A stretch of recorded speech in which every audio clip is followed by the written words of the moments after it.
எதிர்பார்த்து காத்து கொண்டிருந்த விரும்பிய எழுத்தாளர் எஸ் ராமகிருஷ்ணன் அவர்கள் சிறிது நேரத்தில் வந்து இங்கு நம்முடன் கலந்து உரையாடல் நிகழ்த்துவார். அந்த நேரம் யார் யாருக்கு என்னென்ன கேள்விகள் இருக்குதோ கேள்விகள் கேட்கலாம், தங்களுடைய பேச்சுக்களையும் கொடுக்கலாம். இங்கே இந்த சபையில் வந்து இந்த கலந்துரையாடல் சபையில் யார் யார் பேச விரும்புகிறவங்களோ அவங்களாம் முன்னாடி வந்துடுங்க. பேச விரும்புகிறவங்க முன்னாடி வந்துடுங்க, பேச விரும்பாதவங்க அவங்களுக்கு முன்னாடி வந்துடுங்க. அப்போ பின்னாடி இருக்கிறவங்க தான் பேசணும். இது நமக்கு ஒரு சரியான சந்தர்ப்பம். Justification of the product. இந்த நேரத்தை நம்ம எப்படி ஜஸ்டிஃபை பண்ணணும் அப்படிங்கிறது ரொம்ப முக்கியமானது.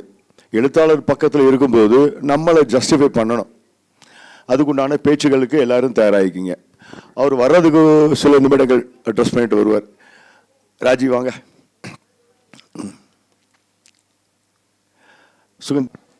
அனைவருக்கும் வணக்கம். இப்போ நம்ம வந்து இலக்கிய கூட்டத்தில் வந்து நிறைய விஷயங்கள் பேசியிருப்போம். இந்த வட்டம் எஸ் ராமகிருஷ்ணன் ஐயா பற்றி நிறையா பேசியிருப்போம். இப்போ நான் அவர் வெயிலில் வரைந்த ஓவியம் அப்படின்னு சொல்லிட்டு ஒரு கதை இப்போ படிச்சுட்டு வந்தேன். அது என்ன அப்படின்னா, ஒரு ஓவியன் அவன் வந்து ஒரு யானை படம் ரோட்டில் வரைகிறான். வரைஞ்சி அதுக்கு பக்கத்துலேயே இறந்து கிடக்கிறான். அவனோட ஓவியம் வந்து என்னென்னா உயிருள்ளதாக இருக்கும். அதை ரசித்து அவன் பார்க்குறான் அந்த வேலையை. அந்த இதில் வர அந்த ஒரு ஓவியத்தை பார்த்து அவனுக்குள்ளார சில்லறை போடுவாங்க.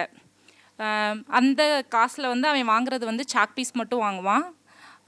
அது போக பீடி வாங்கி குடிப்பான். அதுதான் அவன்கிட்ட இருக்க கெட்ட பழக்கம். ஒரு சிலர் வந்து என்ன பண்ணுவாங்கன்னா சாக்லேட் கொடுப்பாங்க. அந்த ஓவியத்துக்கு காசாக போடாமல் சாக்லேட் போடுவாங்க. அந்த சாக்லேட் போடுறது வந்து என்னென்னா, ஒரு அப்படியே ஆப்போசிட்டில் பிளாட்ஃபார்மில் ஒரு சின்ன குழந்தைய வச்சுட்டு ஒருத்தவங்க இருப்பாங்க. ஆனால் அவங்களுக்கு வந்து பிடிக்காது, அவரை பிடிக்காது. ஏன்னா அவர் அந்த பீடி குடிக்கிறனால. இன்னொன்று வந்து என்னென்னா, காக்கி உடை அணிஞ்சு அழுக்கான உடை அணிஞ்சிருப்பாங்க. அதை அவரை பார்த்தா ஒரு பைத்தியக்காரன் மாதிரி இருப்பாங்களாம். அதனால அந்த குழந்தை யாரையுமே பேச விட மாட்டாங்களாம். ஆனால் அவங்க அம்மா அப்பாவுக்கு தெரியாமல் அந்த குழந்தை வந்து அந்த சாக்லேட்டை வந்து எடுத்து சாப்பிடுமா.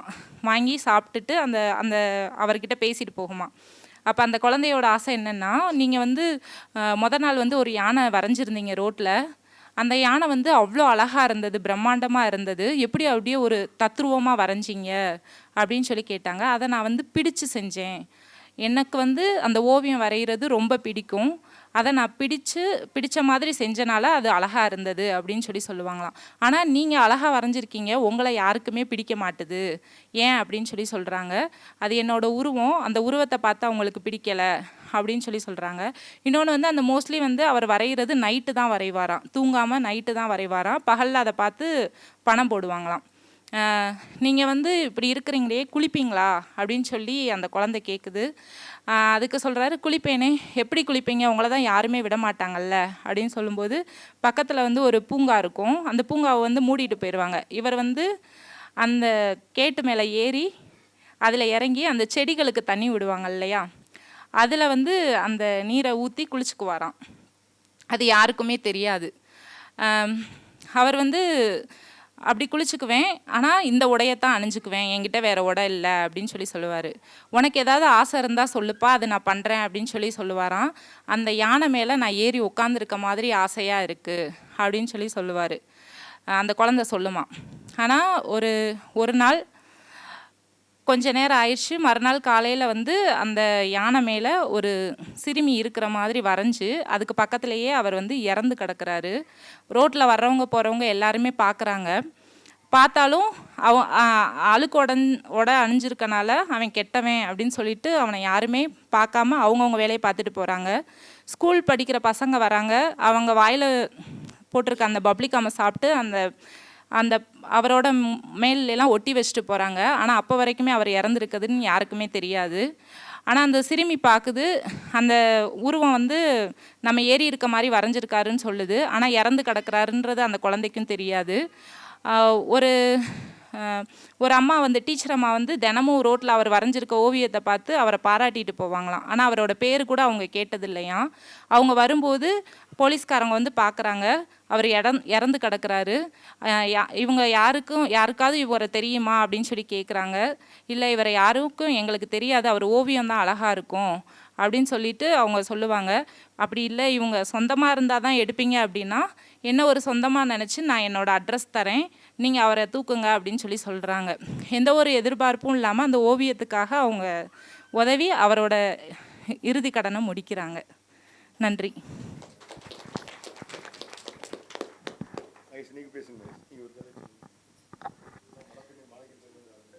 அனைவருக்கும் வணக்கம்.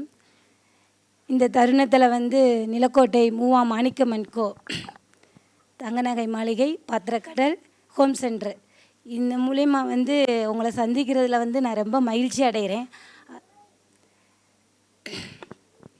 இப்போ வந்து எஸ் ராமகிருஷ்ணன் ஐயா பற்றி பேசணுன்னா அவங்க வந்து எப்படின்னா மனிதர்களை பற்றி நம்ம மனிதர்களை பற்றி ரொம்ப பெருமையாகவே பேசுவார். நம்ம மனிதர்கள் இனத்தை தான் ரொம்ப மிகச்சிறந்த தருணம் அப்படின்ற மாதிரி அவர் நிறைய கதை எழுதியிருக்காரு.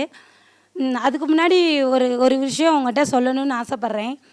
நான் வந்து மதுரையில் ஒரு பள்ளி பருவத்தில் 12ஆம் வகுப்பு வரையும் படிச்சிருக்கேன். இது வரைக்கும் நான் வந்து அது வரைக்கும் நான் வந்து எப்படின்னா இலக்கியன்றதே எனக்கு தெரியாது. எழுத்தாளர்கள்ன்ற மாதிரியே எனக்கு அந்த வார்த்தைகளே எனக்கு வந்து உண்மையை சொல்கிறேன், நான் எழுத்தாளர்கள் அப்படின்றதே தெரியாது. ஒரு பட்டிமன்றம் பார்ப்பேன், சாலமை பார்ப்பேன், பட்டிமன்றம் பார்ப்பேன், அதில் பாரதி பாஸ்கர் இருப்பாங்க, அவங்கள தான் எனக்கு ரொம்ப பிடிக்கும். ஆனால் நான் வந்து நிலக்கோட்டையில் மூவா மாணிக்கமன் கோ அந்த கடையில் நான் வேலை பார்க்குற சந்தோஷத்தை வந்து எப்படின்னு எதுனா இந்த இலக்கிய கூட்டம் கடந்த 2 வருஷமாக எனக்கு ரொம்ப பெருமை அள்ளி கொடுத்துருக்கு. நானும் நல்லா பேசுகிறேன்னு சொல்லி எனக்கும் மரியாதை கொடுத்து எங்கள் முதலாளி ஸ்ரீதர் ஐயா, மீனாம்பிகை அம்மா அவங்க வந்து கொடுத்துருக்கிற பெருமையை கொடுத்துருக்க நான் ரொம்ப பெருமை அடைகிறேன். நன்றி, வணக்கம். அப்போ வந்து இப்போ எஸ் ராமகிருஷ்ணன் ஐயா வந்து என்ன அப்படின்னு சொன்னால், அவர் மகாராஷ்டிராவுக்கு வந்து ஒரு நாள் பேருந்துலதே பயணத்தில் போயிருக்காராம். போன உடனே ஆனால் அவருக்கு தெரியுதான் என்னால் முடியலை, நான் எங்கேயாச்சும் விழுக போகிறேன் அப்படின்றது தெரியுதான். ஆனால் அவர் எங்கே விழுவார் எப்படி விழுவாருன்றது தெரியாது. கடைசியில் ஒரு பேருந்து இதில் போய் விழுகிற இதில் இருக்கார். போய் பார்த்தா கடைசியில் மருத்துவமனையில் இருக்கார். எனக்கு என்னாச்சுன்னே தெரியலை, எனக்கு உடம்பு முடியலை, யார் வந்து என்னை காப்பாற்றி இப்படி விட்டது அப்படின்னு சொல்லி கேட்டதுக்கு அப்போது ஒரு மனிதர் இருந்தாரா, நான் தான் அப்படின்னு. அதனால் அவர் இந்த மனிதர்களை வந்து ரொம்ப பெருமையாக பேசுவார்.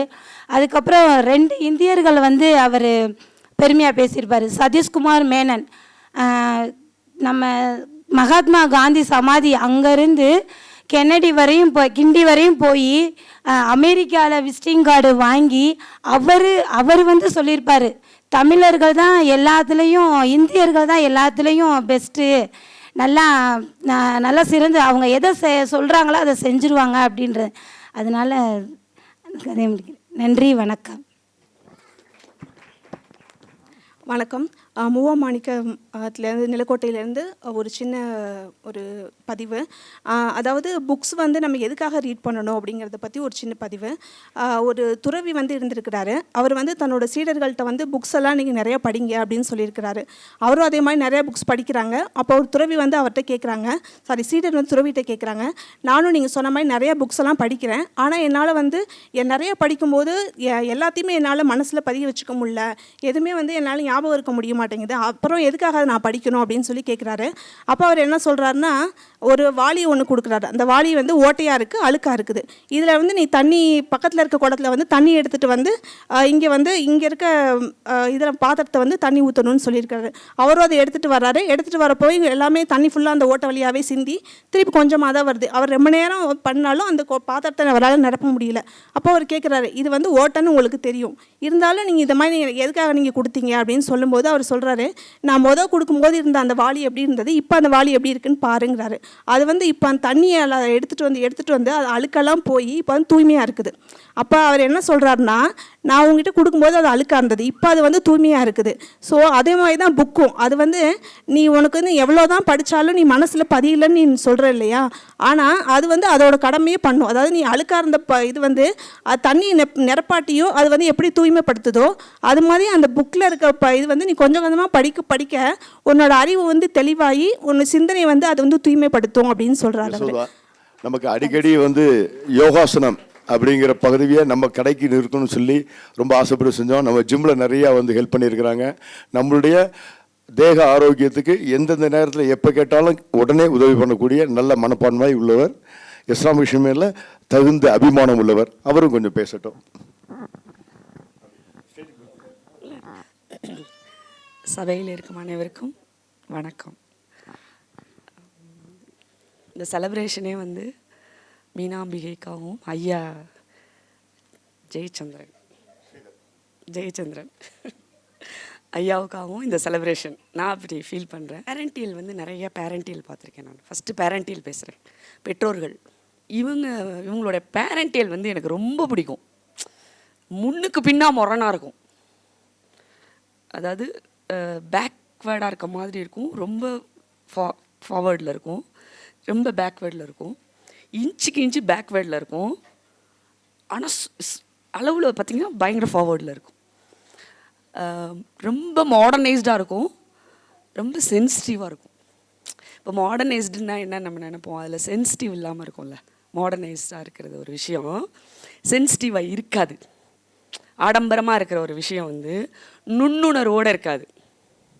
ஆனால் இவங்களுடைய அந்த அவங்க சின்ன வயசுலேருந்து பல உளவியல் ரீதியாக பல விஷயங்களை வந்து இந்த தம்பதிகள் வந்து சந்தித்து அந்த குழந்தைகளை வந்து மிக நேர்த்தியாகவும் ஒழுக்கமாகவும் அவங்க இன்றைக்கி கொண்டு வந்திருக்காங்கன்னா அதுக்கு ஃபஸ்ட்டு நம்ம கிளாப் பண்ணுங்க. இந்த பேரண்ட்டுக்கு கிளாப்பு. இந்த நிறுவனம் அப்புறம் ஃபஸ்ட்டு எனக்கு இவங்களை வந்து ரொம்ப பேரண்ட்டாக ரொம்ப பிடிக்கும். மரியாதைக்குரிய ஒரு சிறந்த பெற்றோருங்கிற முறையில் நான் அவங்களுக்கு ரொம்ப சிறந்த வாழ்த்துக்களை நான் சொல்லிக்கிறேன். அப்புறம் அந்த குழந்தைங்களை வந்து இவங்க கூடயும் நான் இருந்திருக்கேன். இவங்க சொன்னாங்க இப்போ தேகம் மனம் எல்லாம் தான் அதில் ஸ்டெப்பாக எல்லாம் உள்ளே போகுது. மீனாம்பிகையோடு தான் நம்மளுக்கு தொடர்பு அதிகம், ஐயா கூட பரிச்சயம் அதிகம் இல்லை. குழந்தைங்களும் எப்படி பண்ணுவாங்க அப்படின்னு கேட்டிங்கன்னா, அந்த அந்த பேரண்ட்டை அவங்களுக்கு எல்லாமே தெரியும், அவங்களுக்கு வேர்ல்டு விஷயங்கள் எல்லாமே தெரியும், மீறி போகுது. ஆனால் பேரண்ட்டை ஒரு மாடர்னாக இருந்து ஒரு நூல் கூட அவங்க தாண்டவே மாட்டாங்க. அந்த குழந்தைங்களே எனக்கு ரொம்ப பிடிக்கும். ஹவிஷாலாம் என்கிட்ட வந்து கிளாஸ் படித்தாங்க. ரொம்ப வெஸ்டர்னாக ட்ரெஸ் பண்ணியிருப்பாங்க, வெஸ்டர்னாக இருப்பாங்க. நம்ம வீட்டுக்கு வரும்போது அவ்வளோ ஒழுக்கமாக இருப்பாங்க. அந்த ஒழுக்கத்துக்கு என்னோட சல்யூட். அதுக்கு நீங்கள் கிளாப் பண்ணணும். இன்றைக்கி வந்து எப்படியோ போயிட்டுருக்கு. அப்போ உலகம் எப்படியோ போயிட்டுருக்கு, அதை பார்த்தா தெரியாது.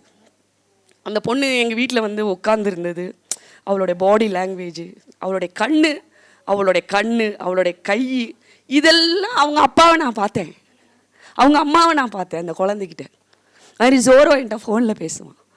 அப்போ அவன் பேசும்போது அவங்க அம்மா அப்பாவோடைய அந்த நிறைய விஷயங்கள் குழந்தைங்க வந்து ஏதாவது கேட்கலாம், அது வேணும் இது வேணும்னு யூஸ் பண்ணலாம், அது வேறு விஷயம்.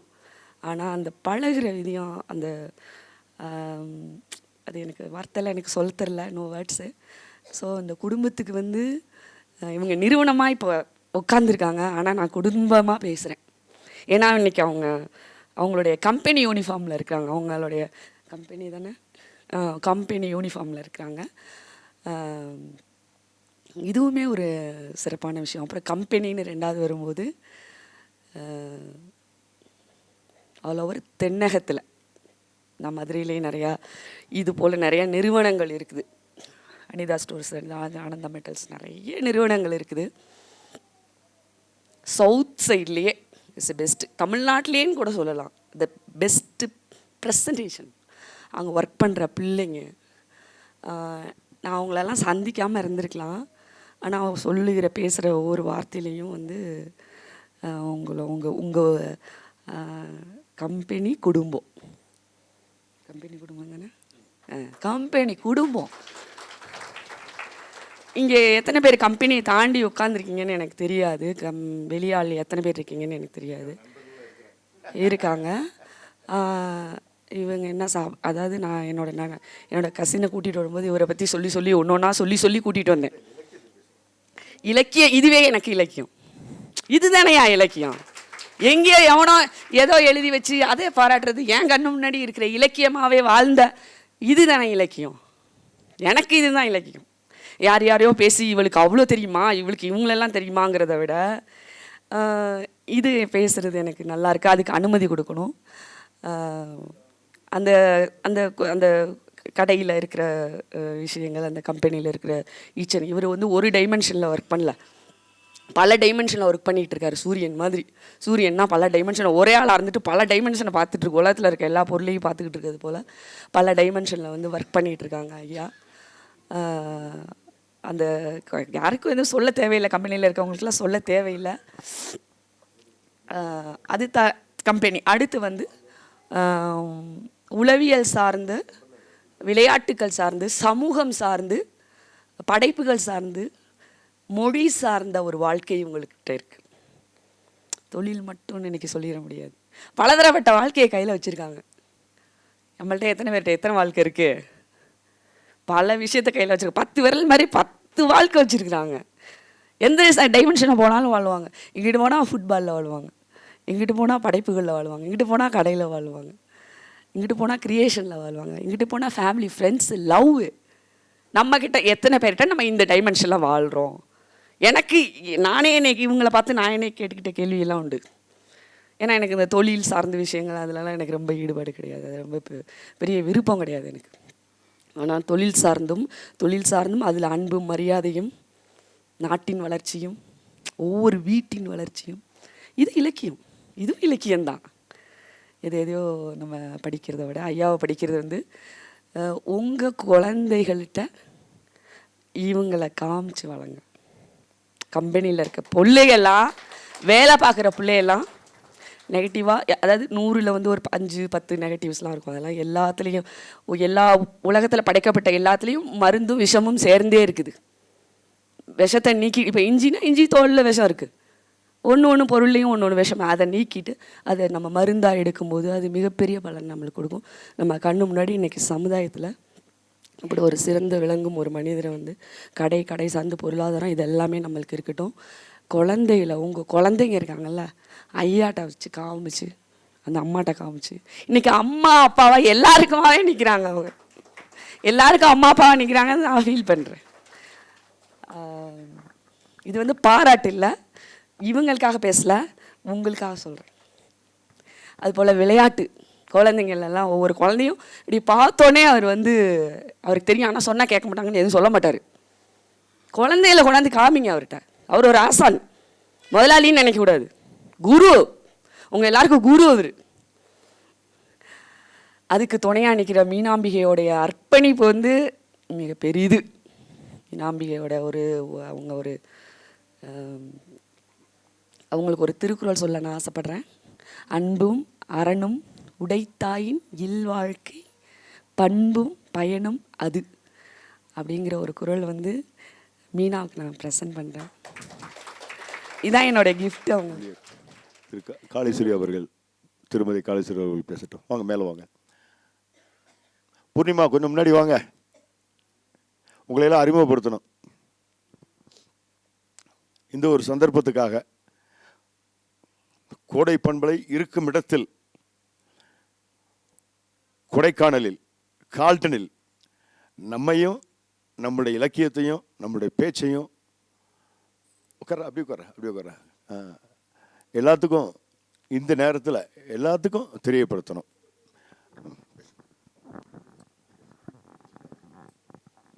வணக்கம். மணப்பெண்ணின் மாணிக்கத்தேர் மூவா மாணிக்கம்மன் கோ தங்கநகை மாளிகையிலிருந்து உங்கள் காளீஸ்வரி.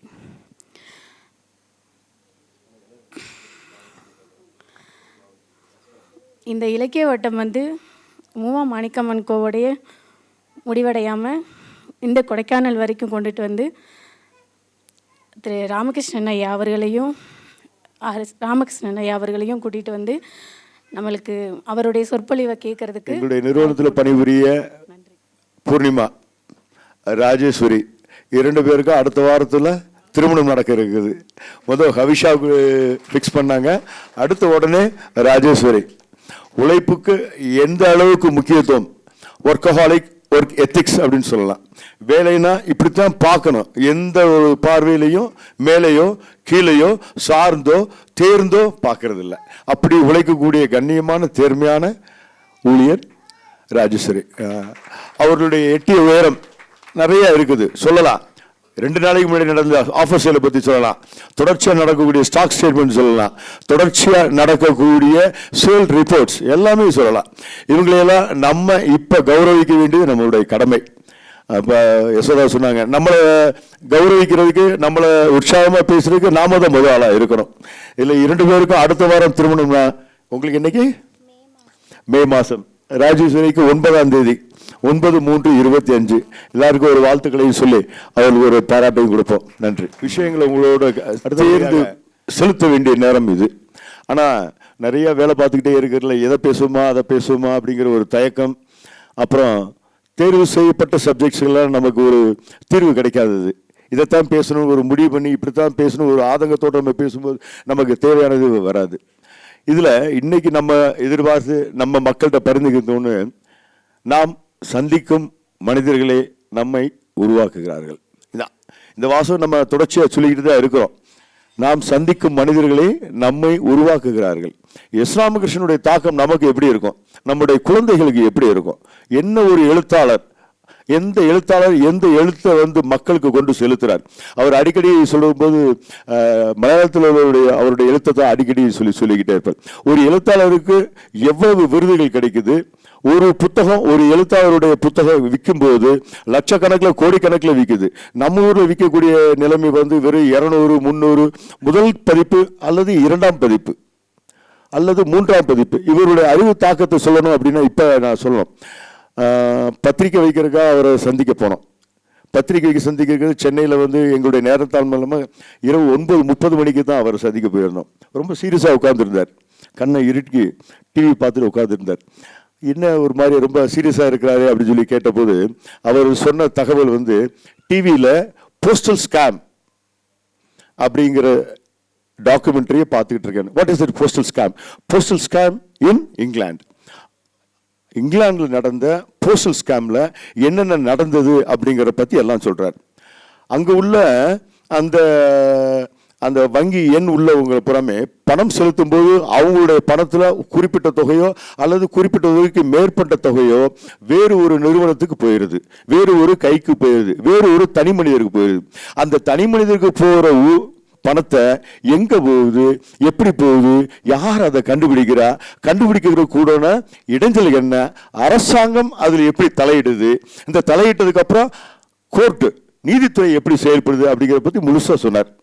அதில் ஒரு தகவல், நீதித்துறையில் இத்தனை பேர் இருக்கிறாங்க, நம்ம போஸ்டல் துறையில் இத்தனை பேர் இருக்கிறாங்க, இதில் ஒரு 500 பேர் பாதிக்கப்பட்டிருக்காங்கிறதுக்காக போஸ்டல் துறையில் மீதமுள்ள பல்லாயிரத்துக்கணக்கான மக்களையோ அந்த போஸ்டல் துறையிலிருந்து நமக்கு கிடைக்கக்கூடிய ஒரு நல்ல எண்ணத்தை, போஸ்டல் துறைக்கு மேலே உள்ள நல்ல எண்ணத்தை நம்ம சீர்குலைக்க கூடாதுன்னு அரசாங்கமே சொல்லி அந்த தகவல்கள் பூராமே அரசாங்கம் எதிராகவே வாதாடுதுங்கிறத சொல்றார்.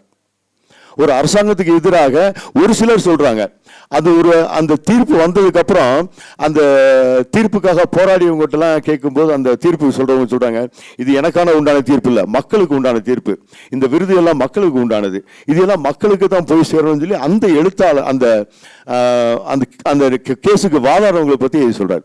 எழுத்தாளரை பற்றி சொல்லும்போது நம்ம அவர்கிட்ட பற்றி கற்றுக்கிட்டோம்னா அடுத்த ஒரு கதையை நான் சொன்னேன் அவர்கிட்ட. மைத்ரேயி தேவி அப்படிங்கிறவங்க எழுதினாங்க கொல்லப்படுவதில்லை அப்படின்னு ஒரு நூல். அந்த கொல்லப்படுவதில்லை நூல் 1900, அதாவது தாகூர் காலத்தில் தாகூர் கூட இருந்த மைத்ரேயி தேவி அவங்க தான் அந்த நூலை எழுதினாங்க. அதில் ஒரு சுவாரஸ்யமான சம்பவம் என்னன்னா, அவங்க வயசுல இருந்து மேலோறி அவங்களுடைய 60வது வயசுல இந்த நூலை எழுதுறாங்க. 60வது வயசுல எழுதக்கூடிய நூல் அவங்களுடைய 13 பருவத்தில் 13 வருஷம் 15வது வயசுல உண்டான நூலை எழுதுறாங்க. அந்த நூலில் அந்த 13 பருவத்தில் ஏற்பட்ட காதலில் அந்த காதல் தாக்கத்தினால அந்த காதல் பயப்பட்ட ஆண் ஒரு நூல் எழுதுறார். அந்த நூலில் அபூர்ணா அப்படிங்கிறத குறிப்பிட்டார். யாராவது பார்த்தோன்னே அவங்க கேட்குறாங்க, நீங்கள் தானே அபூர்ணா தேவி ஆமாம், எனக்கு எப்படி தெரியும்? உங்களை எங்களுக்கு நல்லா தெரியும். ஆனால் கேட்குறவங்க யாருன்னு இவங்களுக்கு தெரியாது, கேட்கப்பட்டவங்களுடைய நோக்கம் தெரியாது. உங்களை எங்களுக்கு நல்லா தெரியும் அப்படின்னா அந்த ஆங்கிலேய எழுத்தாளர், ஐரோப்பிய எழுத்தாளர் அந்த எழுத்து மூலமாக நிறைய மக்களை சந்திச்சிருக்கிறாரு. அந்த எழுத்து, அந்த காதல், அவர் சார்ந்த விஷயங்கள் எல்லாமே மக்களுக்கு போய் சேர்ந்திருக்கு, அது தெரியல. நான் என்னுடைய தனிப்பட்ட வாழ்க்கையை எப்படி இப்படி ஒரு நூலாக எழுதி இந்த நூல் மூலமாக என்னையும் எங்களுடைய கலாச்சாரத்தையும் சிரமப்படுத்துகிற மாதிரி அல்லது அழிக்கிற மாதிரி, என்னுடைய இளமையவே அழிக்கிற மாதிரி இருக்கு இல்லையா? நான் செத்துருவேன், நூல் இருக்கும்ல, நூல் அந்த கதையெல்லாம் சொல்லும்ல. இதை பற்றியெல்லாம் பேசிக்கிட்டே இருந்தோம். எஸ் ராமகிருஷ்ணன் உடனே அதுக்கும் பதில் சொல்கிறார். நான் எதிர்பார்க்கவும் இல்லை. அது அந்த கதையை மைத்ரேயி தேவி எழுதினது, காதல் கதை எல்லாத்தையுமே திருப்பி சொல்கிறார். எந்தது நம்ம, ஏன்னா இது சாகித்ய அகாடமி மொழிபெயர்ப்புக்கான நூல். சாகித்ய அகாடமி மொழிபெயர்ப்புக்கு உண்டான நூல்களை 100 ரூபா 150 ரூபாய்க்கு தான் சாகித்ய அகாடமி விற்குது. அந்த புஸ்தகம்லாம் பார்த்தா 400 ரூபா 500 ரூபா இருக்கலாம். ஆனால் சாகித்ய அகாடமி விற்கிற 100 ரூபா. எந்த புஸ்தகம் மலினமாக இருக்குதோ, சரத் சந்தர் சந்த் அப்படின்னு இருக்கிறார், அந்த ரவீந்திரநாத் தாகூரோட சேர்ந்து அவருடைய காலகட்டத்தில் இருக்கிறவர் இருக்கிறார். அவருடைய நூல்கள் இந்த ரவீந்திரநாத் தாகூரை காட்டிலும் அதிகமான சிந்தனா வேகமும் உள்ளவர். அவருடைய நூல்லாம் 5 ரூபாய்க்கு 3 ரூபாய்க்கு அந்த நூலில் கிடைக்கக்கூடிய அதனுடைய எழுத்துக்கள், அதுக்கு உண்டான தாக்கம் மிக பெருசு. ஆனால் விலை மலினமாக இருக்கிறதுனால நம்ம பல விஷயங்களை இது நமக்கு தேர்வானதா, ஏன்னா நம்மகிட்ட கொஞ்சம் வசதி கூடிருச்சு, அல்லது வசதியாக உள்ள நூல்கள் மட்டும்தான் நமக்கானது அப்படிங்கிற ஒரு எண்ணம் வந்துருச்சு. இந்த எண்ணங்கள்லாம் உடைக்கிற மாதிரி எஸ் ராமகிருஷ்ணன் திருப்பி அதுக்கும் பதில் சொல்றார். சரச்சந்தர் பற்றி பேசினாலும் பேசுகிறாரு, இதை பற்றி பேசினாலும் பேசுகிறாரு. அவருடைய நூலில்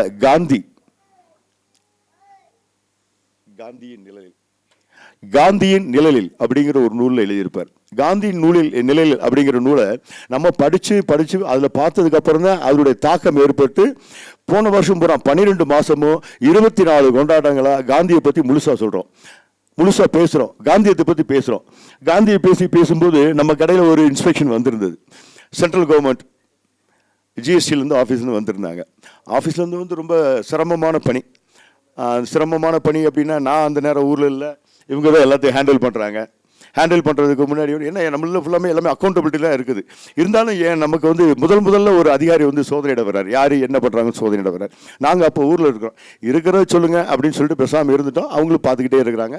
நாங்கள் வந்ததுக்கப்புறம் அவர்கிட்ட பேச ஆரம்பித்ததுக்கப்புறம் அவர் அந்த பகுதியில் உள்ள போஸ்டர்ஸ்லாம் ஒட்டி இருக்கிறதெல்லாம் பார்த்துட்டு அவர் ரொம்ப மகிழ்வாக இருந்தார். இது என்னது அப்படின்னு பார்த்தாரு. என்னுடைய டெஸ்கில் பார்த்துக்கும் போது டைரி இருந்தது. டைரியை பார்த்து எடுத்துகிட்டு இது என்ன எழுதியிருக்கிறான், ஏன்னா அவங்களும் செக் பண்ணக்கூடிய நேரம், இது என்ன எழுதியிருக்காங்க, கவிதை எழுதியிருக்கு, இது எழுதியிருக்கு அப்படின்னு சொல்லி நிறைய கேட்டார். ஆனால் அதுக்கப்புறம் அவர் சந்தித்ததுக்கப்புறம் அவரை பற்றி, காந்தியை பற்றி நிறைய பேசணும். காந்திய நூல்களை பற்றி அந்த 4 அதிகாரிகளுக்குமே நாங்கள் கொடுத்தோம். அவங்க வரும்போது என்ன எடுத்துகிட்டு வந்தாங்களோ, என்ன கொண்டு வந்தாங்களோ, இங்கேருந்து என்ன எடுத்துகிட்டு போவாங்களோ அதில் எடுத்துக்கிட்டோம். நாங்கள் கொடுத்து அனுப்பியது காந்தியின் நிழலில், எஸ் ராமகிருஷ்ணன் காந்தியின் நிழலில், இன்றைய காந்தி, லூயி ஃபிஷருடைய காந்தி, ஜெயமோனுடைய காந்தி, எல்லா நூல்களையும் கொடுத்து விட்டோம். தமிழ்நாட்டில் காந்தி அப்படின்னு சொல்லி, தமிழ்நாட்டில் எத்தனை தடவை இந்த காந்தி இங்கே வந்திருக்கிறாரு அப்படின்னு சொல்லி, அதான் அவரும் சொல்லிக்கிட்டார். இதெல்லாம் இப்போ நான் படிக்க முடியாது, ரிட்டையர்மெண்ட்டுக்கு அப்புறம் நான் இந்த நூல்களை வாசிக்கிறேன் அப்படின்னு ஒரு கருத்தை சொன்னார். இதை எதுக்கு இது சொல்கிறேன்னா, காந்தியை பற்றி நம்ம சொல்லும் போதும், எஸ் ராமகிருஷ்ணன் பற்றி சொல்லும் போதும், இவர்களுக்கெல்லாம் அந்த காலகட்டத்தில் நமக்கு என்ன நடந்தது, எப்படி நடந்தது அப்படின்னு சொல்லி சரச்சந்திர சந்த் சொல்கிறோம். இந்த வார்த்தையை நீங்கள் முதல் தடவை கூட கேட்டிருக்கலாம், சரத் சந்தர் சந்த். அதே மாதிரி ரவீந்திரநாத் தாகூர், அவருடைய காதல் கவிதைகள் எப்படி இருக்கும் அப்படிங்கிறதுலாம் இந்த எழுத்தாளர்கள் மூலமாக ஆணித்தரமாக அடி வேர்லேருந்து மேலே பூத்து மேலே வருது இல்லையா, அது வரைக்கும் அவங்க அழுத்தம் திருத்தமாக உள்ளதை உண்மைக்கு நெருக்கமாக சொல்லக்கூடிய தகவல்கள் நம்ம மனசில் படும். அந்த படும்போது நமக்கு ஒரு மாற்றங்கள் ஏற்படும். வாசிக்கும் பழக்கத்தை வழக்கமாக்குவோம், வழக்கத்தை வாழ்க்கையாக்குவோம். வாசிப்போம். இந்த மாதிரி செய்திகள் வரும்போதெல்லாம் நமக்கு ஒரு அழுத்தம் திருத்தமான மனநிலை ஏற்பட்டு நம்ம வாழ்க்கையை வசப்படுத்துறதுக்கு உண்டானது இந்த எழுத்தாளர்கள் கொடுக்கக்கூடிய வாய்ப்பு நிறையா இருக்குது. நாம் சந்திக்கும் மனிதர்களே நம்மை உருவாக்குகிறார்கள். இது ஒன்று கருத்து. சரத்தந்தர் சொல்லியிருக்கோம். இந்த 3 கருத்து சொல்லியிருக்கோம். எதுக்காக இலக்கியம் பேசணும், இன்றைக்கி எதுக்காக வாசிக்கணும் அப்படிங்கிற நிறைய கருத்துக்கள் காணொலியில் எஸ் ராமகிருஷ்ணன் நிறையா பகிர்ந்துருக்கிறார். எஸ் ராமகிருஷ்ணனுடைய ரஷ்ய இலக்கியம் அப்படிங்கிற சப்ஜெக்ட்லாம் நம்ம பேசணும். இந்த வருஷம் நம்மளுடைய கொண்டாட்டத்தை இலக்கியவாதிகளை கொண்டாடுவோம். யார் யார் இலக்கியங்களை பற்றி, தமிழர்களோட முன்னேற்றத்தை பற்றி, தமிழ் பற்றி கொண்டாடுறாங்களோ அவங்கள பற்றியெல்லாம் நம்ம கொண்டாடுறோம். பாரதி கிருஷ்ணகுமார், சாலமன் பாப்பையா முதல்ல கொண்டாடும் போது ஜனவரி 1, ஜெகத் கஸ்பர், இது மாதிரி நிறைய இலக்கியவாதிகளை கொண்டாடுறோம். அவருடைய பேச்சுகள், அவருடைய இலக்கியங்கள், அவருடைய நூல்கள், அவருடைய வாசிப்புகள் ஆணித்தரமாக இருக்கும். பாரதி கிருஷ்ணகுமார் பேசலாம் கேட்கறதுக்கு மிக ரம்யமான, நிதானமான, அழுத்தம் திருத்தமான கருத்துக்கள். அந்த கருத்துக்களை நம்ம எடுத்து முன்னெடுத்து சொல்லி ஏன் இருக்கணும் அப்படின்னு பாரதி கிருஷ்ணகுமார் பேச்செல்லாம் கேட்கும்போது மிக ரம்யமான பேச்சுக்கள் இருக்கும். அதில் வாங்க பேசலாம்ல? சரி, சார் போய் கூட்டிட்டு வந்துருமா?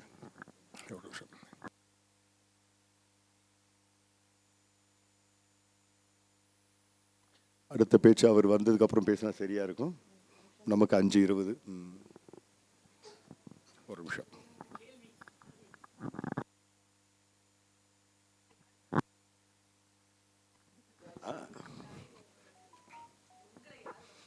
இப்ப வளர்க்குறது அப்படின்னா எனக்கு உள்ள இப்போ சமீபத்தில் 2 நாளைக்கு முன்னாடி பார்க்கும்போது ஒரு வளர்ந்த பையன் இருக்கான். அவங்க அம்மா கூட்டிகிட்டு போகிறாங்க. ரோடை கிராஸ் பண்ணுறதுக்காக அதுக்கு கொஞ்சம் தாக்கம் ஏற்படுறது. வளர்ந்த பையன், அம்மா வந்து 5 அடி, அவன் 6 அடி இருக்கிறான். கூட இன்னொரு பையன், 2 பையனை கையில் இழுத்து பிடிச்சிக்கிட்டு ரோடை கிராஸ் பண்ணுறாங்க. ரோடை கிராஸ் பண்ணுறதுக்கு முன்னாடி கூச்சம். அம்மா செய்கிறதும் சரியாக இருக்குமான்னு கூட அவனுக்கு ஒரு கூச்சம். போகிறேன், போக முடியல, நின்று பார்த்து பயந்து நிதானமாக. இது எப்படி வளர்க்குறதுன்னு ஆகும்? நம்ம ஜிம்முக்கு பின்னாடி இருக்கான், பசங்க இருக்கிறானுங்க, எதை பற்றியும் கவலைப்பட மாட்டேன். எந்த நேரத்தில் எங்கே விட்டியா சுட்டியா இருந்து அவனுடைய வேலையில் பார்த்துருவான். எங்கே விட்டாலும் ஓடிட்டு வந்துடுவான். இந்த வளர்க்குறது முறை அப்படிங்கிறது நம்ம இதில் நிறையா இருக்குது. எதை வளர்க்குறது? இப்போ நம்ம நிறையா பேசிக்கிட்டே இருக்கிறோம். நீங்கள் ரொம்ப அமைதியாக கேட்டுகிட்டே இருக்கீங்க. நம்ம சொல்லுவோம் இலக்கிய கூட்டத்தில், கேட்குறீங்களா, கேட்கலையா, புரியுதா, புரியலையா, விருப்பப்படுறீங்களா, அல்லது அதெல்லாம் ஃபாலோ பண்ணுவீங்களா, டசன்ட் மேட்டர். நம்ம சின்ன வயசில் பள்ளிக்கூடத்தில் நமக்கு பேசக்கூடிய சப்ஜெக்ட்டு நம்ம காதில் நம்ம சொல்லுவாங்க, நீங்களாம் நாளைய இந்தியாவின் தூண் அப்படின்மா. இன்றைக்கி நம்ம வந்துட்டு எப்படி நம்ம தூணாக இருக்க முடியும்? ஆனால் வயசானவங்களாம் இறந்துட்டாங்க. அடுத்த வயசுக்கு நம்ம தான் இருக்கிறோம். அப்போ நம்மளை எப்படி இந்தியாவின் தூண்? ஏதோ ஒரு கட்டமைப்பில், பொருளாதாரத்தில், பண்பாட்டில், கலாச்சாரத்தில் ஏதோ ஒரு வகையில் நம்ம அதுக்கு உதவியாக இருக்க முடியும். எப்படி உதவியாக இருக்க முடியும்? ஆழ்ந்து தேர்ந்து அனுபவித்து அதில் எந்த அளவு ஆழ்ந்து பார்க்க முடியுமோ அதில் இருந்தால் மட்டும்தான் நமக்கு பிரயோஜனமாக இருக்கும். இதெல்லாம் வளர்க்குறது யார்? நமக்கு இதுக்கு முன்னாடி சொன்னவங்க சின்ன பிள்ளையில இருந்து சொல்லியிருப்பாங்க. நல்லது கெட்டல எது நல்ல விஷயமோ அதை மட்டும் தேர்ந்து எடுத்துக்கணும். அதை இப்போ வளர்க்கப்பட்டது அப்படின்னு சொல்லும்போது நிறைய இன்னும் சொல்லணும். இந்த குழந்தைகளை பற்றி சொல்கிறோம். இனிமேல் வருகின்ற குழந்தைகளுக்கு, இப்போ இருக்கிற நம்ம கடைப்பிள்ளைகள்லாம் எல்லாருமே அவங்களுடைய குழந்தைகளை கூட்டிட்டு வாங்கன்னு சொல்லியிருக்கோம். இந்த குழந்தைகளுக்கு நாம் எப்படி கல்வியை போட்டுறது? எது கல்வி? வாழ்க்கை கல்விங்கிற எது? பரீட்சைக்கு மார்க் வாங்கி வெளிநாட்டில் போய் சம்பாதிச்சு வாழ்க்கையுடைய போகத்தை உச்சத்தை அடையணும் அப்படிங்கிறது தான் இன்றைய பண்பாடாக இருக்குது. எங்களை பொறுத்த வரைக்குமோ, என்னையை பொறுத்த வரைக்குமோ, நாங்கள் அதை பண்பாடை ஏற்றுக்கிறது இல்லை. ஒரு மனிதன் சக மனிதனுடைய துன்பத்தையும் இன்பத்தையும் அவனையும் சகிச்சுக்கிட்டு இருக்கிறான் இல்லையா, அதுதான் வாழ்க்கை. இந்த வாழ்க்கையை நம்ம எங்கே போய் கற்றுக்கிறது? எனக்கு சொல்லிக் கொடுத்தது பெற்றவங்க, பள்ளிக்கூடத்தை சொன்னது சைனிக் ஸ்கூல் அமராவதி நகர் தான். அதில் முதல்ல சொன்னாங்க. 6ஆம் கிளாஸ்லேருந்து 10ஆம் கிளாஸ்லேருந்து படிக்கும்போது அந்த பள்ளி கற்றுக் கொடுத்த பாடங்கள் நிறைய. ஏன்னா எல்லாருமே ரெசிடென்ட் ஸ்கூல், டே ஸ்காலர் ஸ்கூல்னு சொல்லுவோம். ஐயா அவர்களுக்கு வணக்கம். நம்ம கற்றுக்குவோம், தெரிஞ்சுக்குவோம்.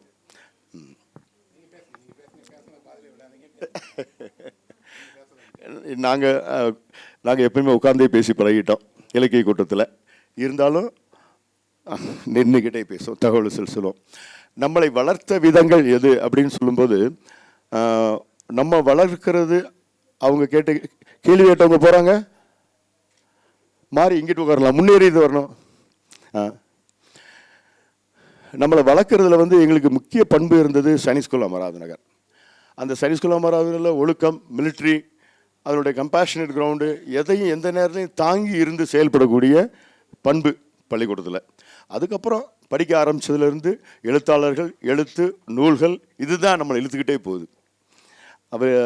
எழுத்தாளர் இருக்கும்போதே இதை நான் பதிவு பண்ணணும். போன வருஷ கொண்டாட்டம் காந்திய கொண்டாட்டம் 2024. காந்திய கொண்டாட்டத்தை 2024க்கு தேர்ந்ததுக்கு அந்த 24 என்கிறது ஒரு முக்கியம். 24ங்கிறது எங்களுடைய டெலிஃபோன் நம்பர். அந்த காலத்தில் 24 நம்பர் தான் எங்கள் ஊர்களில் இருந்தது. அதனால் 24ங்கிறத முக்கியமாக நம்பராக வச்சுக்கிட்டோம். இன்றைக்கு வரைக்கும் அது கடைசியில் எண்டிங் ப்ரிஃபிக்ஸ் அதுதான் நம்பராக வச்சுக்கிட்டோம். 24ங்கிறது அவ்வளோ முக்கியமாக இருந்தது. படிக்க ஆரம்பிச்சதுலேருந்து காந்தி நிலையில் படித்த உடனே காந்தியை பற்றி கொண்டாடணும், பேசணும், அது எடுத்து சொல்லணும் அப்படிங்கிறது இது வந்தது. ஆனால் அதில் எடுத்து அதிகமாக பேசுவதற்கு நாங்கள் கோடை எஃப்எம்மில் வாரத்துக்கு 2 நாள் பேசணும்னு எதிர்பார்த்துருந்தோம். வாரத்துக்கு 2 நாள் 53 வாரம் 106 பேச்சு, 106 × 4 நிமிஷம் அல்லது 2 நிமிஷம், 212 நிமிஷம். இந்த 212 நிமிஷம் பேசுகிறதுக்கும் சப்ஜெக்ட் தயாராக இருந்தது. ஆனால் அதுக்குண்டான தாக்கம், ஏன்னா அந்த நேரம் எலெக்ஷனை பற்றி பேசும்போது இந்த காந்திய கொண்டாட்டங்கள்னால சேவையிலோ சிரமங்களோ வியாபாரத்துக்கோ நமக்கோ பேசுகிறவங்களுக்கோ வரக்கூடாதுன்னு சொல்லி அதிகமாக தள்ளி கொடுத்துட்டு அந்த ஒரு 3 மாதம் தள்ளிட்டோம். இருந்தாலும் காந்திய கொண்டாட்டங்களை முழுசாக கொண்டாடணும், காந்தியை பேசணும். அதுதான் இப்போ இவரை பற்றி சொன்னது. ஜிஎஸ்டி ஆஃபீஸர் அவர் வந்தார், வரும்போது வெறுங்கையோடு வந்தார், குற்றச்சாட்டுகளோடு வந்தார். நாங்கள் அனுப்புனது காந்திய நூல்களோடு அனுப்பினோம். இப்போ நேற்று கிறிஸ்டோஃபர், இந்த கோடை இன்டர்நேஷ்னல் கால்டன், இந்த கால்டன் விடுதியுடைய மேனேஜர், நிர்வாக மேனேஜர், அவர் கிறிஸ்டோஃபருக்கு நாங்கள் லாஸ்ட் டைம் கடைக்கு வந்திருக்கும்போது அவருக்கு ஒரு புஸ்தகம் கொடுத்தோம். காந்தியின் சுயசரிதை, தமிழில் இருந்த காந்தியின் சுயசரிதை மதுரையில் உள்ள காந்தி மியூசியத்துலேருந்து வாங்கி வச்சுருந்தேன். அது ஒரு 1000 புஸ்தகம் வரைக்கும் நம்ம கொடுத்துருக்குறோம். அந்த புஸ்தகத்தை அவர் கொடுத்தோம். அவர் ஆங்கில வழியிலேயே படிச்சிருக்கிறதுனால அது படிக்க முடியாதனால அவருடைய வைஸ் பிரசிடண்ட் கொடுத்துருக்காரு. அவர் அதை 45 பக்கம் படிச்சிருக்கேன் அப்படின்னு சொல்லி சொல்கிறார். அந்த 45 பக்கத்தில் என்னென்ன படிச்சிருக்காரு அப்படின்னு 45 பக்கம் அப்படின்னு சொல்லும்போது நான் என்னுடைய நண்பருக்கு ஜெயக்குமாருக்கு அந்த புஸ்தகம் கொடுத்தேன். படிச்சுக்கிட்டே இருக்குங்கிறியா, மகிழ்ச்சியாக இருக்குங்கிறியா, நிறையா தகவல் பண்ணிக்கிறான்.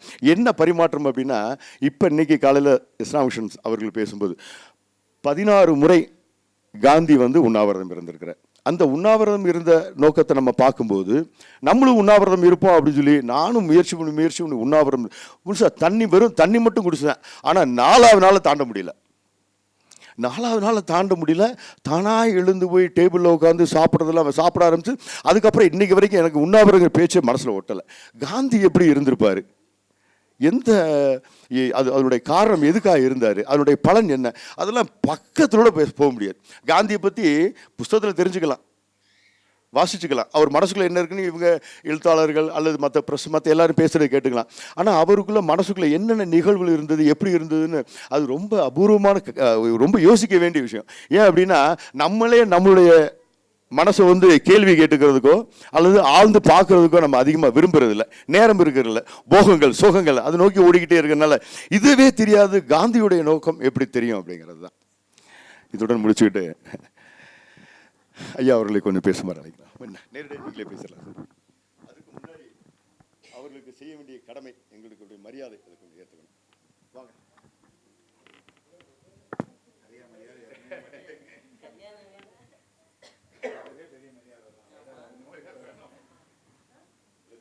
மரியாதை கொடுக்கிறது ஒரு முக்கியமான பண்பு. நமக்காக தான் அவங்க செயல்படுறாங்க. ஆனால் அதுல எந்த பலாபலனும் இல்லை. இதோட மரியாதை தான் அவங்களுக்கு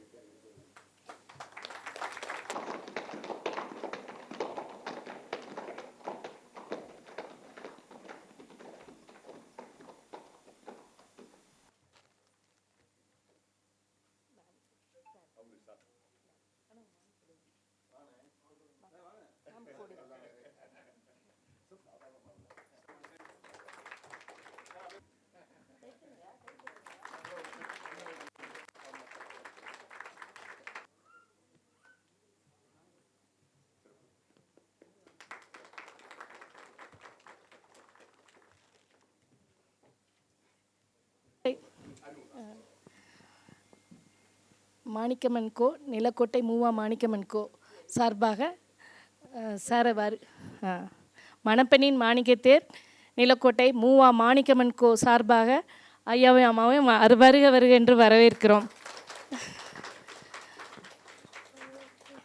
ஐயா கிட்ட ஒன்று சொல்லிக்கிடுறோம்.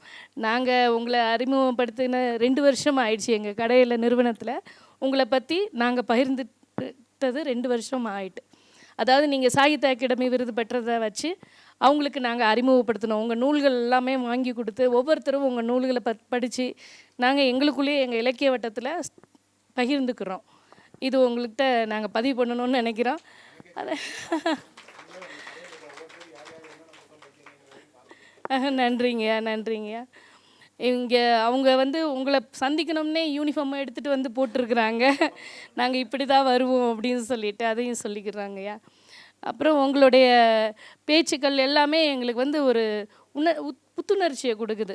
அதாவது நீங்கள் வந்து எதையுமே அப்படி பார்த்து உணர்ந்து அந்த வார்த்தைகள் பேசும்போதில் தமிழ்லலாம் இவ்வளோ வார்த்தைகள் இருக்குதா, ஏன் நம்ம போய் இங்கிலீஷில் இடையில இங்கிலீஷில் வேறு வந்துடுது எங்களுக்கு. அந்த வார்த்தைகளை எவ்வளோ அழகாக அவர் பேசுகிறாரு, ஏன் நம்ம அந்த வார்த்தைகளை யூஸ் பண்ண மறந்துவிடுறோம் அப்படிங்கிற ஒரு ஆர்வம் வந்துடுது. நீங்கள் காணொலியில் பேசுகிறது எல்லாமே நாங்கள் கேட்டுக்கிட்டே இருக்கிறோம். அந்த கதை சொல்லுங்கள், கதை கேளுங்க ஒவ்வொருத்தவங்க. இப்போ கூட நீங்கள் வர்றதுக்கு முன்னாடி ராஜேஸ்வரி ஒரு கதை சொன்னாங்க, ரொம்ப அருமையாக இருந்தது. அதை நீங்களும் கேட்கணும் சார். நாடும் நகரமும் செழிக்க தொழில் செய்வோம். நன்றி. இப்போ நான் சொன்ன கதை என்ன அப்படின்னா, வெயிலில் வரைந்த ஓவியம். வெயிலில் வரைந்த ஓவியம்.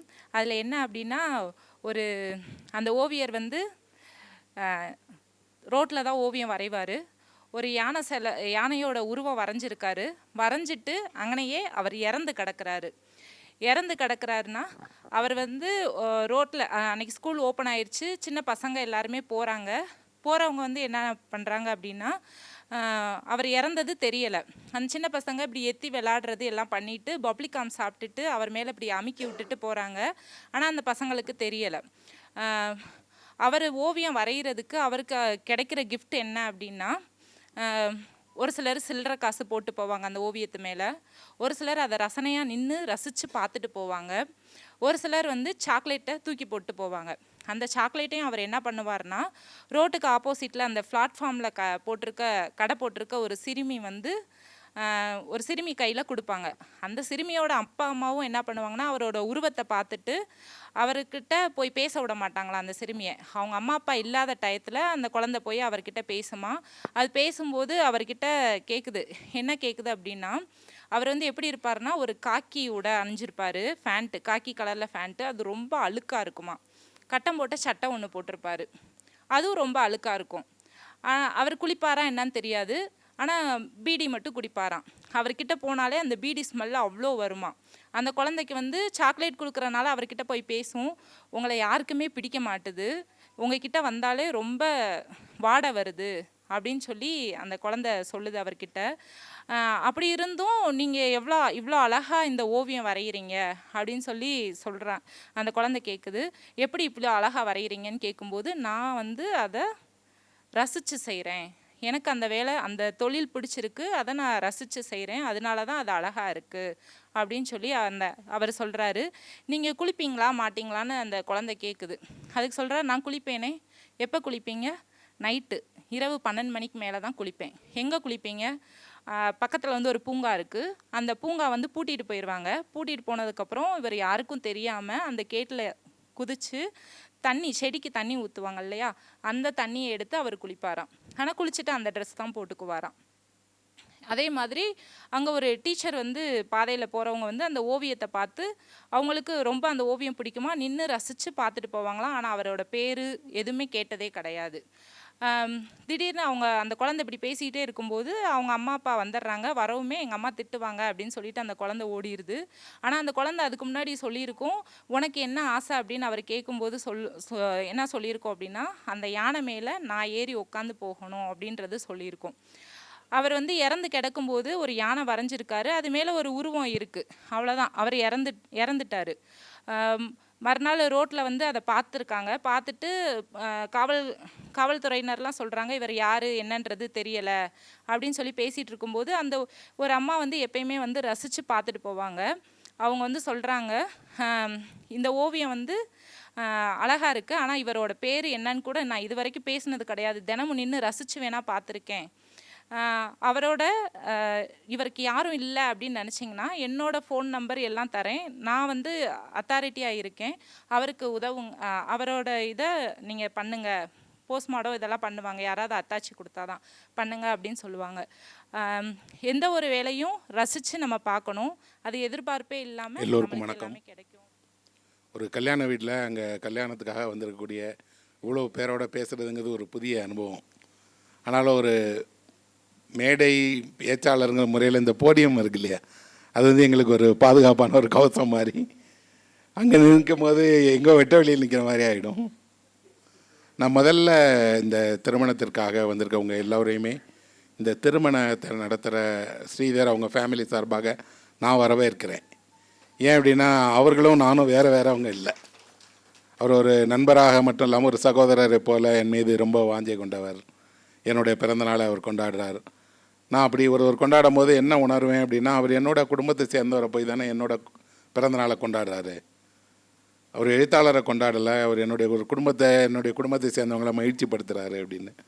அப்புறம் அவர் படிக்க வைக்கிறார், தன்னோட வேலை பார்க்குற எல்லாரையும் படிக்க வைக்கிறார். அவங்க அதை வீடியோலாம் நான் பார்த்துருக்குறேன். அவங்க அதை ஷேர் பண்ணும்போது என் மனைவி அதை காட்டுவாங்க, இவங்க இந்த கடையில் இந்த புத்தகம் படிக்கிறாங்க, என்னென்ன விஷயங்கள்லாம் அவங்க ஷேர் பண்ணுறாங்க அப்படின்னு.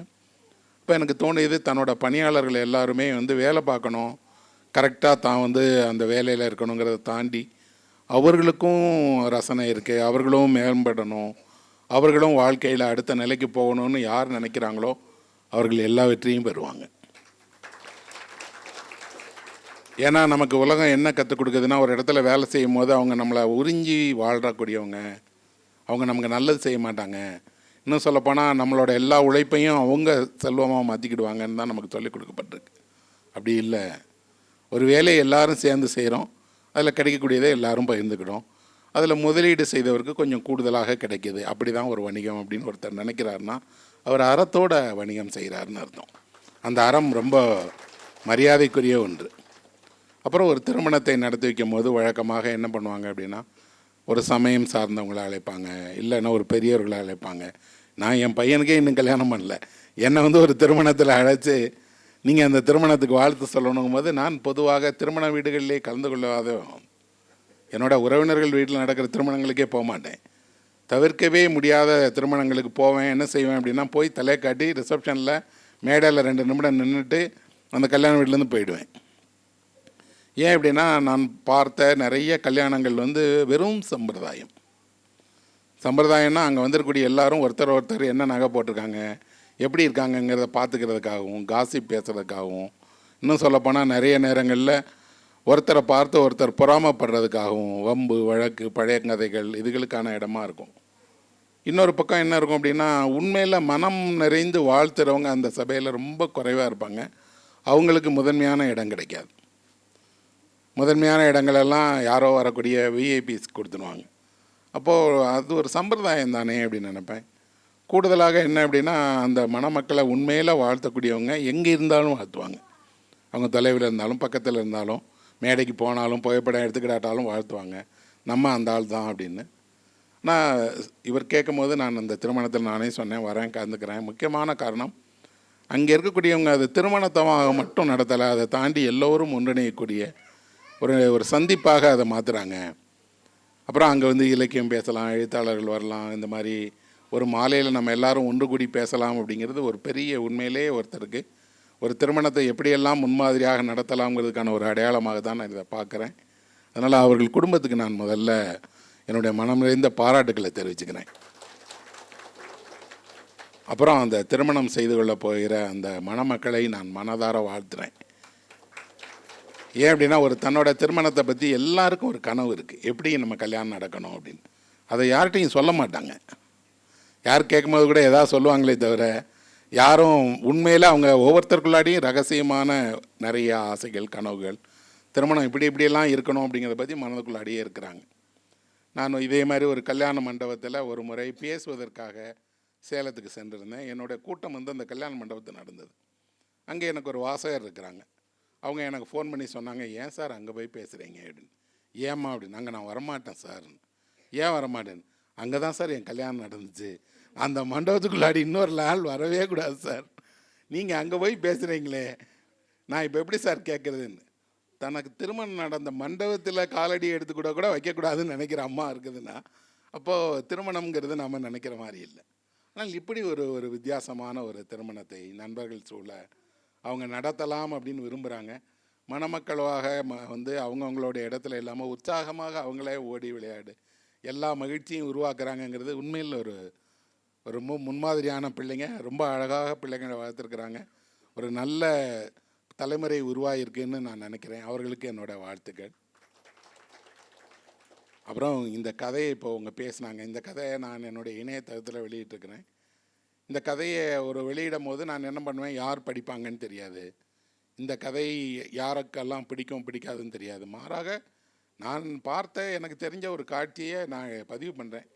அவங்க சொல்லும் போது கிட்டத்தட்ட அந்த கதையில் இருக்கக்கூடிய எல்லாத்தையும் துல்லியமாக சொல்கிறாங்க. அந்த கதையை அவங்களே எழுதுனா எப்படி இருக்குமோ அப்படி. இன்னொன்று, இது எதனால் இந்த கதை எழுதப்பட்டதுங்கிறது சொல்கிறாங்க.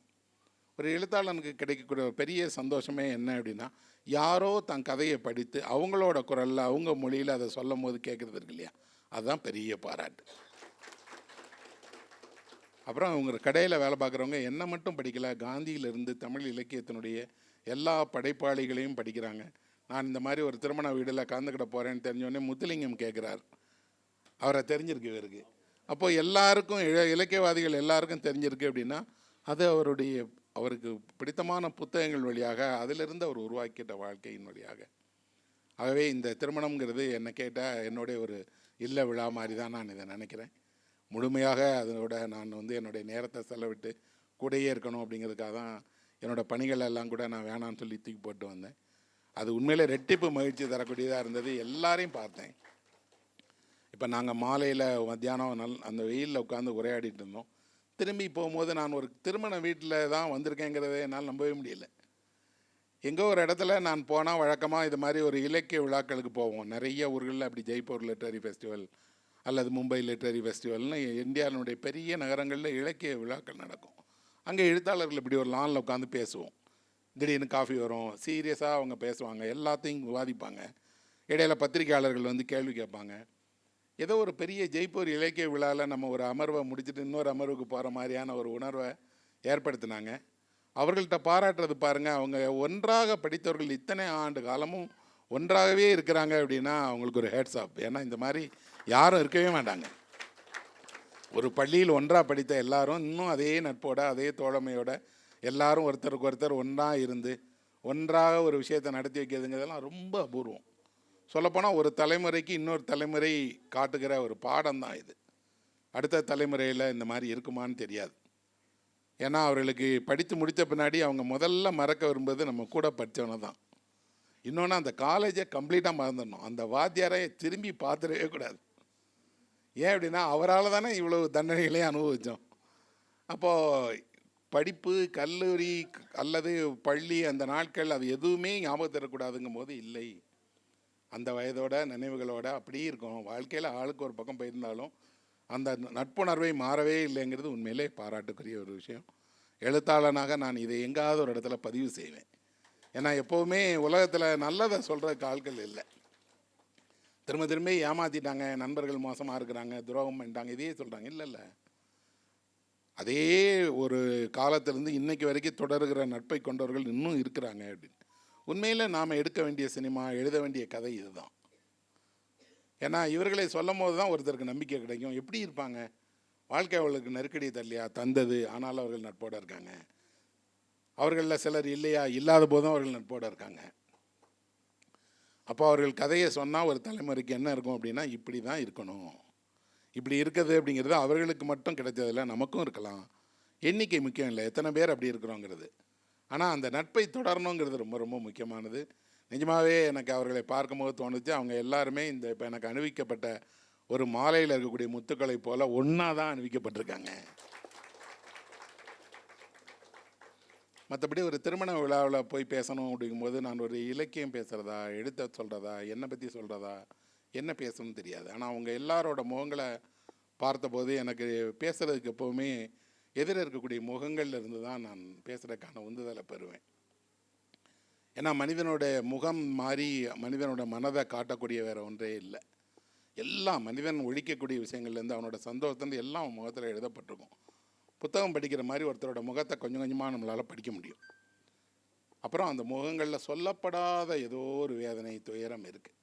முழுமையாக மலர்ந்த முழுமையான சந்தோஷத்தினுடைய முகங்களை பார்க்கவே முடியல. பழைய முகங்கள் இருந்தது, பழைய முகங்கள் வாழ்க்கையில் ரொம்ப கஷ்டப்பட்டாங்க.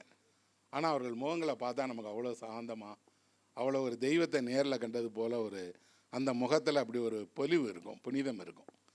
இன்றைக்கு இல்லை. அதுவும் வயது வளர வளர வளர கவலை தோய்ந்த முகங்கள் எல்லாருக்கும் வந்துடுச்சு. அவ்வளவு கவலைப்பட வேண்டியதானா இந்த வாழ்க்கை, அல்லது இவ்வளவு கவலைக்கும் உண்மையால் ஏதாவது அர்த்தம் இருக்கா அப்படின்னு கேட்டால் இல்லை அப்படின்னு தான் சொல்லுவேன். ஏன்னா நமக்கு நடந்துருமோன்னு நினச்சி பயப்படுற விஷயங்கள் நிறைய, நடக்கிற விஷயம் குறைவு தான். ஆனால் நடந்துருமோ அப்படிங்கிறதுக்காக என்னென்னமோ பயப்படுறோம்.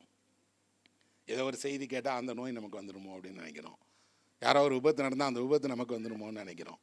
இதே மாதிரி எல்லா எதிர்மறையான விஷயங்களை கேள்விப்படும் போதும் அது நமக்கு நடந்துருமோன்னு பயப்படுறோம்.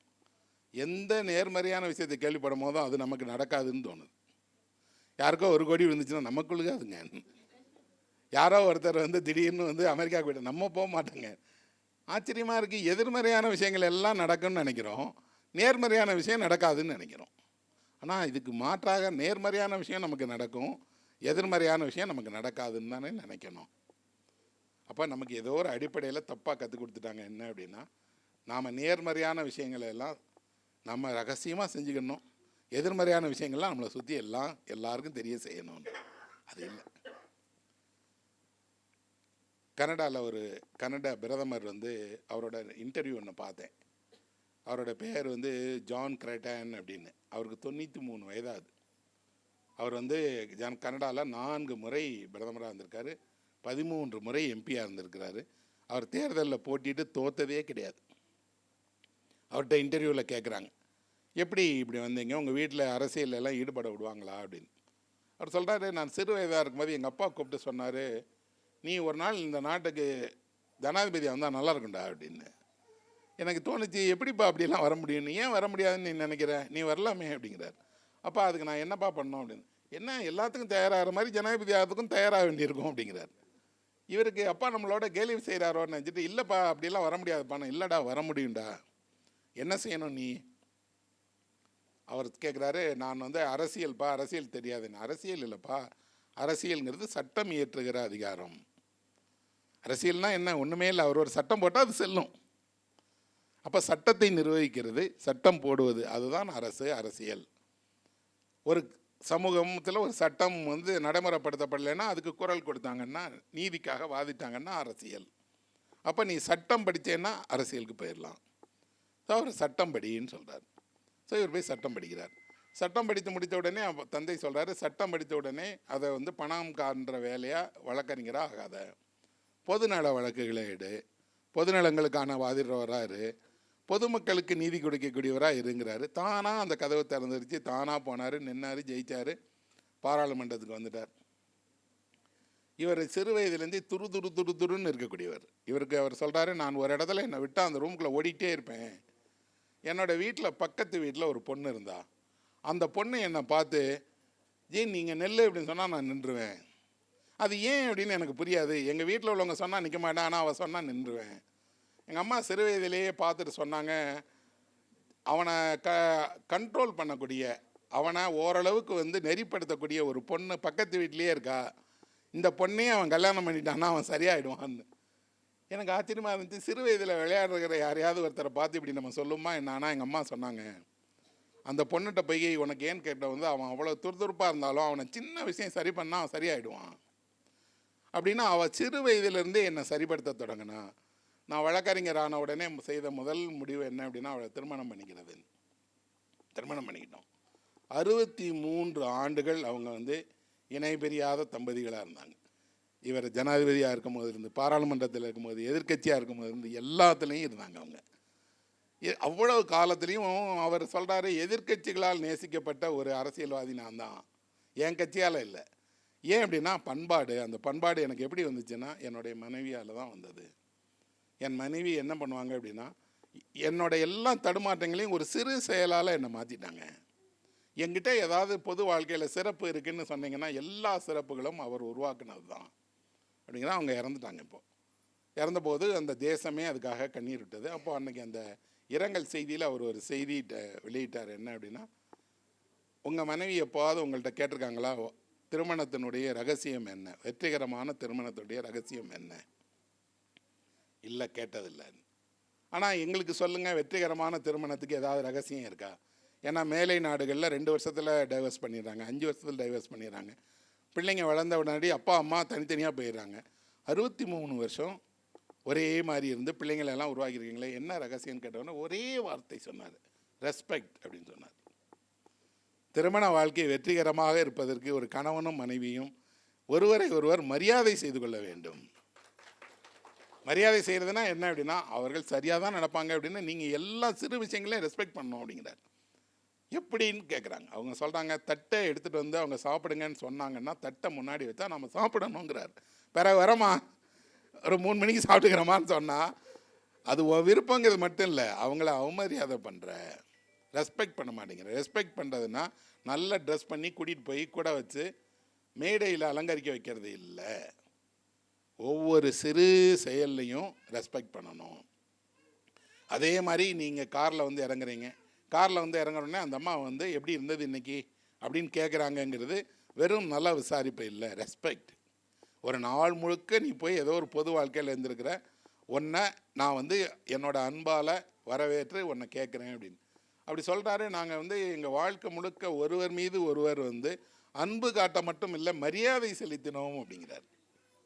அந்த மரியாதை என்ன செய்தது அப்படின்னா இருக்கும். அப்போ சண்டை பிரச்சனைகளே வரலையான்னு கேட்குறாங்க. வந்தது. வரும்போதெல்லாம் என்ன அப்படின்னா, நாங்கள் அதையும் கூட ரொம்ப மரியாதையாக தான் சொன்னோம். என் மனைவி என்ன செய்வானா, நீ ஒரு முட்டாள், நீ சொல்கிறத கேட்க மாட்டேன்னு மரியாதையாக சொல்லுவாங்க. நானும் சொல்வேன், நீ ஒரு பிடிவாதம் பிடிச்சவ, ஒன்று சொல்கிறத கேட்க மாட்டேன். அப்போ என்ன பண்ணுவாங்க, எங்கள் பிள்ளைங்க ரொம்ப மரியாதையாக அப்பா அம்மா சண்டை போடுறதை கேட்காம ஒதுங்கிட்டாங்க அப்படின்னு இப்படி சொல்லிட்டு வந்துட்டு அவர் கடைசியாக சொல்கிறார், இப்போ அவங்க இல்லை, நீங்கள் என்ன நினைக்கிறீங்க அப்படின்னு. இல்லை சார், அவங்க இல்லைங்கிறதுக்காக அந்த மரியாதையை நம்ம விட்டுறக்கூடாது. அதே மரியாதையோடு அவர் இல்லாத போதும் அந்த இடத்த நான் நிரப்பிக்கிட்டே இருக்கிறேன் அப்படின்னு சொல்கிறார். நான் அந்த பேட்டி பார்த்தேன். பேட்டி பார்க்கும்போது அவர் ஒரு ஜனாதிபதியாக இருந்தார், அவர் வந்து ஒரு பெரிய தேசத்தை நிர்வாகம் பண்ணாருங்கிறதெல்லாம் இல்லை. ஆனால் ஒரு குடும்பத்தினுடைய தலைவருங்கிற முறையில் அவர் அந்த மரியாதையை எப்படி கொடுத்தேன்னு ஒரு கன்னடாவினுடைய பொதுமக்களை பார்த்து சொல்கிறார், ஒரு இளம் தலைமுறையை பார்த்து சொல்கிறார். சொல்கிறதோட அந்த மரியாதையை கொடுக்கறதில் என்னென்ன வழிகளில் கொடுக்கணுங்கிறதையும் நினைவுபடுத்துகிறார். ஒரு தேசம் அந்த தேசத்தினுடைய அனுபவசாலிகளிடமிருந்து பெற விரும்புவது இதுதான். நீங்கள் எப்படி அரசியலில் இருந்தீங்க, எப்படி நீங்கள் அதிகாரத்துக்கு வந்தீங்க, எப்படி நீங்கள் வந்து ஜனாதிபதி ஆனீங்கிறதெல்லாம் இல்லை. அது உங்களுடைய அரசியல். ஆனால் நீங்கள் எதனால் இந்த அளவுக்கு பக்குவமாக இருக்கிறீங்கன்னா இதுதான். அப்போது ஒரு திருமணம் வெற்றிகரமாக மாறுவதற்கு ரொம்ப முக்கியமான ஒருத்தர் அவங்க மரியாதை பண்ணினாங்கன்னா அவங்களுடைய வாழ்க்கை எல்லா வளத்தோடையும் வந்துடும். டால்ஸ்டாய் ஒரு கதை எழுதியிருக்கிறார். ஒரு வீட்டுக்கு வந்து பெரிய விருந்து நடக்குது. அந்த வீட்டுக்கு நிறைய பேர் வராங்க. விருந்தில் என்னென்னமோ பரிமாறப்படுது. இரவெல்லாம் விருந்து நடக்குது. இந்த விருந்து நடக்கிற இடத்துல எல்லாம் ஒரு தாத்தாவும் பாட்டியும் ஓடி ஓடி ஓடி என்ன செய்வாங்கன்னா, இவங்க வச்சுட்டு இருக்கக்கூடிய குடித்த கோப்பையை எடுத்துகிட்டு போயிடுவாங்க. சாப்பிட்ட தட்டை கிளியர் பண்ணுவாங்க. உணவுக்கு யாராவது தேவைன்னா அவங்களுக்கு போட்டு கொடுப்பாங்க. வேலை செஞ்சுட்டே இருக்கிறாங்க. விடிகாலை வரைக்கும் அந்த வீட்டில் விருந்து நடக்கு. எல்லா அந்த தாத்தாவும் பாட்டியும் ஓடி ஓடி ஓடி ஓடி வேலை செய்கிறாங்க. செஞ்சு எல்லாம் முடிச்சுட்டு விருந்தாளிகள்லாம் போயிட்டாங்க. இப்போது அவ்வளோ பாத்திரங்களும் அங்கங்கே கிடக்கு. தரை விரிப்புகள்லாம் அலங்கோலமாக இருக்குது. இவங்க போட்ட மீதமான உணவுகள்லாம் அங்கங்கே கிடக்கு. தாத்தாவும் பாட்டியும் விடிகிற வரைக்கும் அதை எல்லாத்தையும் எடுத்து சுத்தம் பண்ணுறாங்க. விருந்து கொடுத்த வீட்டுக்காரர்கள் மாடிக்கு போய் தூங்கிட்டாங்க. விருந்துக்கு வந்தவர்கள் அதிகமாக குடித்தவர்கள் அங்கங்கே விழுந்து கிடக்கிறாங்க. எல்லாரையும் இவங்க கரெக்டாக ஆயிடுச்சான்னு பார்க்க வச்சுட்டு விடிகாலையில் போய் தாத்தாவும் பாட்டியும் வீட்டுக்கு பின்னாடி இருக்கக்கூடிய ஒரு குட்டியூண்டு சின்ன குடிசையில் ஒரு சின்ன ஒரே ஒரு பெரிய கம்பளியை விரித்து 2 பேரும் படுத்திட்டு, ஒரே ஒரு போர்வையருக்கு 2 பேரும் பொருத்திட்டு இருக்காங்க. அந்த பாட்டி சொல்கிறா, இன்னும் 2 மணி நேரம் நம்ம தூங்கலாம், அதுக்கப்புறம் காலை தொடங்கிடும், காலையில் வேலைகள் நம்ம செய்யணும். ஏன்னா அவங்க எந்திரிக்க முன்னாடி நாம் எந்திரிச்சு உணவை தயாரித்து அவங்களுக்கு கொடுக்கணும் இல்லையா அப்படிங்கிறாரு. அவர் சொல்கிறாரு, உற்சாகமாக நம்ம அதை செய்வோன்னு 2 பேரும் தூங்கிடுறாங்க. விருந்துக்கு வந்தவர்களில் ஒருவர் மறுநாள் வரார். வந்து அந்த விருந்து கொடுத்தவர்கிட்ட கேட்குறாரு, உங்கள் வீட்டில் ஒரு தாத்தாவும் பாட்டியும் ஓடி ஓடி வேலை செய்கிறாங்களே, அவங்கள இதுக்கு முன்னாடி எங்கேயோ பார்த்துருக்கேன், எங்கே பார்த்தேன்னு தெரியல, ஞாபகம் இருக்கா அப்படின்னோடனே அவரை சொல்லார், எனக்கு ஞாபகம் இல்லைங்க, அவங்க இப்போ தான் புதுசாக வேலைக்கு சேர்ந்தாங்க, ஆனால் நல்லா வேலை செய்கிறாங்க, கடினமான உழைப்பாளிகள் அப்படின்னு. இல்லை அவங்கள எங்கேயோ பார்த்துருக்கேன், அவங்க வந்தாங்கன்னா நான் விசாரிக்கணுங்கிறாரு. வர்றாங்க இவங்க, உங்களை எங்கே பார்த்துருக்குறேன் அப்படின்னோடனே அவர் சொல்கிறாரு, பார்த்துருப்பீங்க, ஆனால் அதெல்லாம் பழைய கதை அப்படின்னு. பரவாயில்ல சொல்லுங்கள் நீங்கள் யாருன்னப்போ அவர் சொல்கிறாரு, இந்த பகுதியிலேயே ஒரு மிகப்பெரிய கோடீஸ்வரர் இருந்தார் தெரியுமா அப்படின்னு. ஆமான், நான் தான் அந்த ஆளு. அந்த கோடீஸ்வரருக்கு ஒரு மனைவி இருந்தாங்கல்ல, அதுதான் இவங்க அப்படின்னு. ஒரு கோடீஸ்வரரும் அவருடைய மனைவியும் ஏன் இப்படி ஒரு வேலைக்காரங்களா ஆனீங்க அப்படின்னு. இந்த மாதிரி விருந்து கொடுத்ததுனால தான் அப்படின்னு சொன்னார். யார் யாரோ வருவான், அவனுக்கு விருந்து கொடுப்போம், விடிய விடிய குடிப்பான், கொண்டாடுவான், எல்லாம் பண்ணிட்டு போயிடுவான். நாங்கள் என்ன பண்ணுவோம், யாரையோ பணியாளர்கள் வேலை செஞ்சாங்கன்னு விட்டுட்டு நாங்கள் பாட்டு போய் தூங்கிடுவோம். நீண்ட நாட்கள் இப்படி செஞ்சுட்டு இருக்கும்போது எங்களுடைய பொருள் கரைந்து போகிறது எங்களுக்கு தெரியாது. இன்னொன்று, நாங்கள் அதை தான் மகிழ்ச்சின்னு நினச்சிக்கிட்டே இருந்தோம். எல்லாரையும் வர சொல்லி எல்லாருக்கும் பரிசு கொடுத்து எல்லா சந்தோஷத்தையும் பண்ணிட்டா நாம் சந்தோஷமாக இருக்கோம் அப்படின்னு. அப்புறம் சமூகமும் என்ன சொல்லுச்சு அப்படின்னா, அவங்களுக்கு போனால் அவங்க வாரம் விருந்து கொடுப்பாங்க, நடன விருந்து நடக்கும், பாட்டு பாடலாம், எல்லாரும் வந்தாங்க. நாங்கள் நிஜமான மகிழ்ச்சின்னு நம்பிக்கிட்டே இருந்தோம். கொஞ்சம் கொஞ்சமாக எங்களோட பொருட்கள் எங்களை விட்டு போக ஆரம்பித்தோடனே எங்களால் விருந்து நடத்த முடியல. விருந்து நடத்த முடியாத போது யாரும் வரல. யாரும் வராத போது ஏதாவது விருந்துக்கு நாங்கள் போனால் நாங்கள் அவமதிக்கப்பட்டோம். நீங்கள் ஒன்றும் இல்லாத ஆட்கள் ஏன் வந்தீங்கன்னு எங்களை துரத்தி விட்டாங்க. ஒரு கட்டத்துக்கு அப்புறம் எங்களோட பண்ணை உட்பட எல்லாத்தையும் எங்கள் கடனுக்காக பறிமுதல் பண்ணிட்டாங்க. அப்போது நாங்கள் நிர்கதியாக சாலையில் வந்து நிற்கும் போது தான் எங்களுக்கு தோணுச்சு, யாரோ நம்மளோட விருந்துகள் எல்லாம் இரவெல்லாம் ஓடி ஆடி வேலை செஞ்சாங்களே, அவங்க யார்? அவங்க பேரை கூட நம்ம கேட்டது இல்லையே. நம்மகிட்ட வேலை செஞ்சாங்க, சம்பளம் கொடுத்தோம். ஆனால் அவங்க என்ன வாழ்க்கை வாழ்ந்தாங்க, எப்படி வாழ்ந்தாங்க, எத்தனை மணிக்கு தூங்குனாங்க, எதையும் தெரிஞ்சிக்கலையே. அவங்கள விசாரிக்கணும். என்னொன்று இந்த பாட்டி சொல்கிறா, விசாரிக்கக்கூடாது, அந்த வாழ்க்கையை நாம் வாழணும். என்ன பண்ணலாம் அப்படின்னு. நாம் நம்ம அடையாளங்களை மாற்றிட்டு வேறு ஒரு பணியில் போய் வேலையாளாக வேலை செய்வோம். அவங்க 2 பேரும் வேலை செய்கிறாங்க. வேலை செய்யும் போது இவங்க ஊதாரித்தனமாக ஆடம்பரமாக வாழ்க்கையை வாழ்ந்தாங்க இல்லையா. இப்போ அவங்களுக்கு தெரியுது, அப்படி வாழக்கூடிய வாழ்க்கை வந்து மகிழ்ச்சியானது இல்லை. இப்படி ஓடி ஓடி ஓடி ஓடி உழைத்து அந்த 2 மணி நேரம் தூங்குறதன் வழியாக ஒரு முழு சந்தோஷத்தை அனுபவிச்சுட்டு காலையில் எழுந்திரிச்சு திரும்பி வேலைக்கு போகிறது போதும் அப்படின்னு. இதை அவங்க சொல்கிறார். சொன்ன உடனே அந்த வீட்டு ஓனருக்கு ஆச்சரியமாக இருக்குது. நம்மகிட்ட வேலை பார்க்குறவங்க யாரோ பெரும் பணக்காரர்கள்ட்ட, ஐயா நீங்கள் இப்படி கஷ்டப்பட்டு இனிமேல் வேலை பார்க்க வேணாம் ஏன்னா அவர் சொல்கிறார், இல்லை உழைத்து உழைத்து உழைத்து அதனால் பெறக்கூடிய தூக்கமும் உழைப்பதால் கிடைக்கக்கூடிய மகிழ்ச்சியும் போல பணத்தால் கிடைக்கிற மகிழ்ச்சி வரவே வராது. இந்த உலகம் எதனால் இயங்குது? நிறைய பேர் உண்மையாக உழைக்கிறாங்க. நிறைய பேர் நம்ம கொடுக்குற சம்பளத்துக்காகலாம் வேலை செய்யலை. மாறாக அவர்கள் உழைப்பதில் ஒரு சுகம் காண்றாங்க. நான் நல்லா செய்வேங்க, நான் நல்ல டெய்லருங்க, நான் ஒரு நல்ல பஸ்ஸு ஓட்டுறவங்க, நான் நல்லா சமைக்கக்கூடியவங்கன்னு தன் வேலையில் அவங்களுக்கு முழுமையான நம்பிக்கை இருக்குது. சொல்லப்போனால் 100% ஒரு 110% செஞ்சிடணும்னு நினைக்கிறாங்க. உலகம் அதுக்கு அங்கீகரிக்குதா? அங்கீகரிக்கலை. உலகம் அவர்களுக்கு அவங்க பேரில் கல்வெட்டு வருதா? அதெல்லாம் கிடையாது. உலகம் அவர்களுக்கு ஏதாவது ஒரு நாள் புகழ் கொடுக்குமா? கொடுக்காது. ஆனால் அவர்களுக்கு அது பொறுப்பல்ல. நான் வேலை செய்வதில் எனக்கு மகிழ்ச்சி கிடைக்கிறது. இந்தியாவினோட அத்தனை விவசாயிகளும் எந்த பத்மஸ்ரீயும் வாங்காமல் பத்மபூஷனும் வாங்காமல் வாழலாம் தான் வேலையே கதின்னு ஏன் கிடக்கிறான்? ஏன்னா அவனுக்கு தெரியும், வேலை அப்படிங்கக்கூடியது மனிதனோட விருப்பமான ஒன்று, ஊதியம் தரக்கூடியது மட்டும் இல்லை. இன்னொன்று, அந்த வேலையில் திறமை சேர சேர சேர என்ன இருக்கும் அப்படின்னா, திறமை இல்லாமல் அந்த வேலையை செய்கிறவங்கள பார்த்து கோபம் வந்துடும். ஒரு சின்ன வேலை, இந்த வேலையை செய்ய தெரியலையா? அப்போது உண்மையில் வேலையும் இருந்து திறமையும் இருக்கக்கூடியவர்கள் என்ன அப்படின்னா, உலகம் அங்கீகரித்தாலும் அங்கீகரிக்காட்டாலும் தன் பணியை செவ்வன செஞ்சிட்டே இருக்காங்க. ஒரு நாள் ஒரு ஊர் தயாராகிறது கண்ணுக்கு தெரியாமல் இவர்கள் இந்த ஊரை சுத்தப்படுத்துறதுனால தான். உங்கள் வீட்டுக்கு காலையில் பால் வர்றது முகம் தெரியாத யாரோ ஒருவர் காலையில் கொண்டு வந்து அந்த பால் பாக்கெட்டை உங்கள் வீட்டில் போட்டு போகிறதால தான். உங்களுக்கு பேரே தெரியாத ஒருவர் உங்கள் வீட்டில் இருக்கக்கூடிய துணிகளை அயன் பண்ணி கொடுக்கறதுனால தான் உங்கள் வீட்டு பிள்ளைங்க அழகாக காலையில் ட்ரெஸ் பண்ணிட்டு போகிறாங்க. ஒரு நாளும் அவர்கள் வீட்டு பிள்ளைங்க என்ன படிக்குதுன்னோ, அவங்க பேர் என்னன்னோ, எப்போ பிறந்தநாள் வரும்னு தெரியவே தெரியாது. நாங்கள் பிறந்த நாளுக்கெல்லாம் என்ன பண்ணுவோம் அப்படின்னா, ஏதாவது காப்பகங்களுக்கு, முதியோர் இல்லத்துக்கு இந்த மாதிரிலாம் போய் உணவளிப்போம். அப்படி ஒரு முறை போய் வந்து பார்வையற்றவர்களுடைய காப்பகத்தில் போய் உணவு கொடுத்தோம். ஒரு பையன் மட்டும் வாங்க மாட்டேன்னு சொன்னான். நாங்கள் கேட்டோம், உனக்கு பிடிக்கலையா, சாக்லேட் வேணாமா, கேக் வேணாமா அப்படின்னா, அந்த பையன் எங்கள்கிட்ட கேட்டான், உங்கள் பையனுக்கு மட்டும்தான் பிறந்தநாள் வருமா, எங்களுக்கெல்லாம் வராதான்னு கேட்டான். ஆமாம்ல, நம்ம ஏன் நம்ம பிள்ளைங்க பிறந்தநாளை அவங்களோட கொண்டாடுறோம்? அவங்க பிறந்தநாளை நாம் கொண்டாட வச்சா தானே மகிழ்ச்சி. அடுத்த ஆண்டுலேருந்து நாங்கள் முடிவு பண்ணிட்டோம், இங்கே இருக்கக்கூடிய எல்லாரோட பிள்ளைங்களோட பிறந்தநாளையும் நீங்கள் கொண்டாடுங்க, அதுக்கு நாங்கள் பணம் தரோம். அப்போது அவர்கள் பார்வையற்றவர்களாக இருக்கிறதுனால, ஒரு முகாமில் வளர்க்கப்படுறதுனால அவர்கள் பிறந்தநாளை கொண்டாட யாரும் இல்லை. நம்ம பிறந்தநாள் அவர்களோட கொண்டாடுவது அறம்னு நினச்சிட்டு இருக்கும்போது ஒரு பையன் கேட்ட கேள்வி ஒரு பயங்கர திறப்பாக இருக்குது. இல்லை அவங்க பிறந்தநாளை தான் நாம் கொண்டாடணும், அதுக்கு உதவி செய்யணும் அப்படின்னு. அப்போ நிஜமாக உலகம் இதைத்தான் நண்பர்களை கேட்குது. இலக்கியமோ எழுத்தோ கதைகளோ எல்லாம் என்ன அப்படின்னா, எல்லாமே நினைவுபடுத்துறது தான். அந்த நினைவுபடுத்துறது ரொம்ப ஆச்சரியமானது என்ன அப்படின்னா, நாம் எல்லாரும் கொஞ்சம் கொஞ்சமாக கதைகளாக மாறிக்கிட்டே இருக்கிறோம். எப்படி கதைகளாக மாறிடுவோம்? யார்ட்டையாவது கேளுங்க அவங்க யார் அப்படின்னு. அவங்களா சார், அவங்க ஊர் என்னென்ன அப்படின்னு ஒரு கதையை சொல்ல ஆரம்பிப்போம். அவங்க எங்கே இருந்தாங்க, எங்கே போனாங்க, எங்கே படித்தாங்க, எல்லாம் கதை. பாதியில் இருக்கிற கதை இது. இந்த கதையில் இன்னும் மிச்சம் எழுதலை, முடியலை. இன்னொரு 4 சாப்டர், 3 சாப்டர், 10 சாப்டர், 25 சாப்டர் பாக்கி இருக்குது.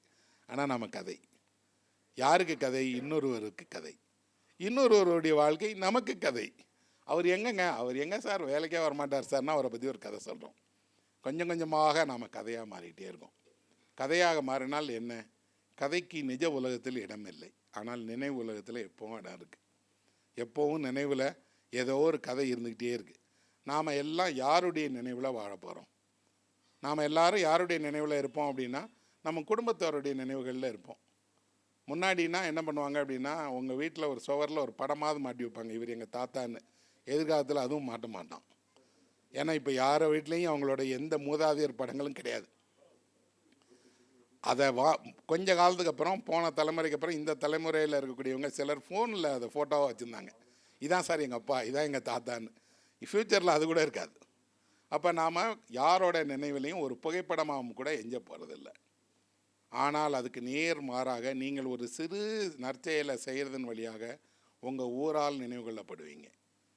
இது யார் சார் பண்ணா? இது அவர் தான் சார் பண்ணார். இந்த பள்ளிக்கூடம் அவர் கட்டின பள்ளிக்கூடம் சார். இங்கே இருக்கக்கூடிய இந்த கிணறு இவர் கட்டின கிணறு சார் அப்படின்னு அவர் பேரால் சொல்லப்படுது. இன்னும் கொஞ்சம் நல்லது செய்தார்கள்னா ஊரால் மட்டும் இல்லை, அந்த மாவட்டத்தாலே நினைவு கொள்ளப்படுவாங்க. எங்கள் மாவட்டத்துக்கு போகிற நேரமெல்லாம் சொல்கிறாங்க, காமராஜர் பிறந்த மாவட்டம் சார். அப்போ இது காமராஜர் அப்படிங்கக்கூடியவரால் என்ன ஆயிடுச்சுன்னா, மாவட்டமே, அந்த மாவட்டத்தில் எங்கே போனாலும் காமராஜர் மாவட்டம். இன்னும் கொஞ்சம் நற்செயல் செய்தால் அந்த மாநிலமே கொண்டாடும். சார் அவர் தமிழர் சார், உங்களுக்கு தெரியாதா? இவர் யாருக்கு? அவர் ஒரு தமிழர் சார் அப்படின்னு. இளையராஜா அப்படின்னா இளையராஜா ஒரு தமிழர் அப்படின்னு நம்ம எல்லாம் பெருமையோடு சொல்கிறோம். அப்போ இன்னும் கொஞ்சம் நல்ல வாழ்க்கையை வாழ்ந்தால் ஒரு தேசமே சொல்லு சார். காந்தி இந்தியர் சார், இந்தியாவிலேயே மிகப்பெரிய மனிதர் அப்படின்னு. ஒரே வாழ்க்கை, ஒரே நாள், ஒரே போல இது. ஆனால் ஒருவர் தேசத்தால் நினைவு கொள்ளப்படுறார், ஒருவர் மாநிலத்தால் நினைவு கொள்ளப்படுறார், ஒருவர் ஊரால் வீதியால் நினைவு கொள்ளப்படுறார், இன்னும் சிலர் வீட்டால் தான் நினைவு கொள்ளப்படுறார். அப்படின்னா தப்பு உலகத்தின் மீது இல்லை, நம்ம மேலே தான் இருக்குது. இன்னொன்று இருக்குது, நமக்கு வயதாகலாம், யாரோ சிலருடைய மனதில் நினைவில் நாம் எப்போயும் இளமையோடையே இருக்கோம். அதை நீங்கள் மறந்துடாதீங்க. உங்களுக்கு எந்த வயதாகும் போதும் உங்கள் பள்ளியில் படித்த ஒருவன் உங்களை திரும்பி சந்திக்கும் போது உங்கள் பள்ளி வயதில் தான் அவன் உங்களை சந்திக்கிறான். அவனோட மனதுக்குள்ளாடி அவங்களோட பள்ளியில் நீங்கள் அணிந்த ஆடையோட நிற்கிறீங்க. சிலரோட மனதில் நாம் எப்போவும் வயதற்றவர்களாக இளமையோட அதே அழகோட அதே சிரிப்போடு இருக்கிறோங்கிறது தான் இந்த உலகத்தில் கூட அபூர்வமான ஒன்று. அப்படி யார் யார் மனதில் இருக்கிறோம் நமக்கு தெரியாது. அதில் சிலர் சொல்லவே மாட்டாங்க. எப்போ ஏதோ ஒரு தருணத்தில் எங்கேயோ யார்கிட்டையோ சொல்லுவாங்க, அவரை நான் சின்ன வயசில் பார்த்துருக்கேன், பச்சை கலர் சட்டை போட்டுருப்பாரு அப்படின்னு. அது ஒரு அவருக்கே மறந்துருக்கும். அப்படின்னா நம்ம வாழ்க்கை நினைவுகளால் எழுதப்பட போகிறது, நினைவில் சேகரமாக போகிறது. அதனால தான் நம்ம இறந்தவர்களை எல்லாரையும் நினைவில் வாழுகிறவர்கள்னு சொல்கிறோம். அவர்கள் இறந்துடல, அவங்க நினைவில் வாழ்ந்துகிட்டே இருக்கிறாங்க அப்படின்னு. அப்போ இந்த ஒரு நல்ல வாழ்க்கையை கொஞ்சம் முடிந்தால் நம்மளை மேம்படுத்திக்கிறதோட, நம்மளை சுற்றி உள்ளவங்களை மேம்படுத்திக்கிறதோட, எல்லாம் தாண்டி ஒரு தமிழ் மாதிரி ஒரு மொழி 2000 வருஷமாக எழுதவும் பேசவும் பட்டு வரக்கூடிய இந்த மொழியை நாம் காப்பாற்றி நம்ம பிள்ளைங்கள்ட்ட ஒப்படைச்சு இந்த மொழிக்கு ஒரு சிறு சேவையை செய்தால் கூட இந்த மொழி உள்ளளவுக்கும் அந்த சேவை செய்தவருடைய பேர் இருக்கும். சடையப்ப வள்ளல்னு ஒருத்தர் இருந்தார். தமிழ்நாட்டில் வள்ளல்களுக்காக பஞ்சம், ஆனால் ஒரு சடையப்ப வள்ளல் கம்பன் இருக்கிற வரைக்கும் சடையப்ப வள்ளல் இருக்கிறார்.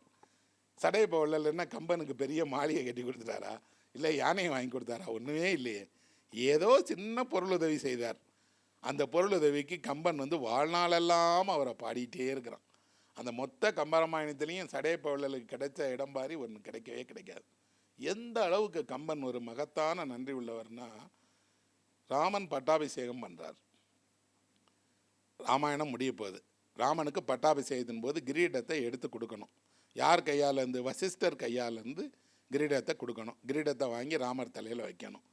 வசிஷ்டருக்கு கிரீடம் எங்கேருந்து வரப்போகுது அப்படின்னா, இந்த சடையப்ப வள்ளலுடைய மூதாதையர் கையில் இருந்து வசிஷ்டர் அந்த இதை வாங்கி இவருக்கு அணிவிச்சார்னு சொல்கிறார். அப்போது வசிஷ்டருக்கு முற்பட்டே கூட சடையப்ப வள்ளலுடைய மூதாதையர்கள் கொடைவள்ளல்களாக இருந்திருக்காங்க, நற்காரியங்களுக்கு உதவி இருக்கிறாங்க. அப்போ நன்றி தெரிவிக்கும் போது எங்கெல்லாம் வாய்ப்பு கிடைக்குதோ அங்கெல்லாம் ஒரு முறை நன்றி நன்றி நன்றி நன்றி.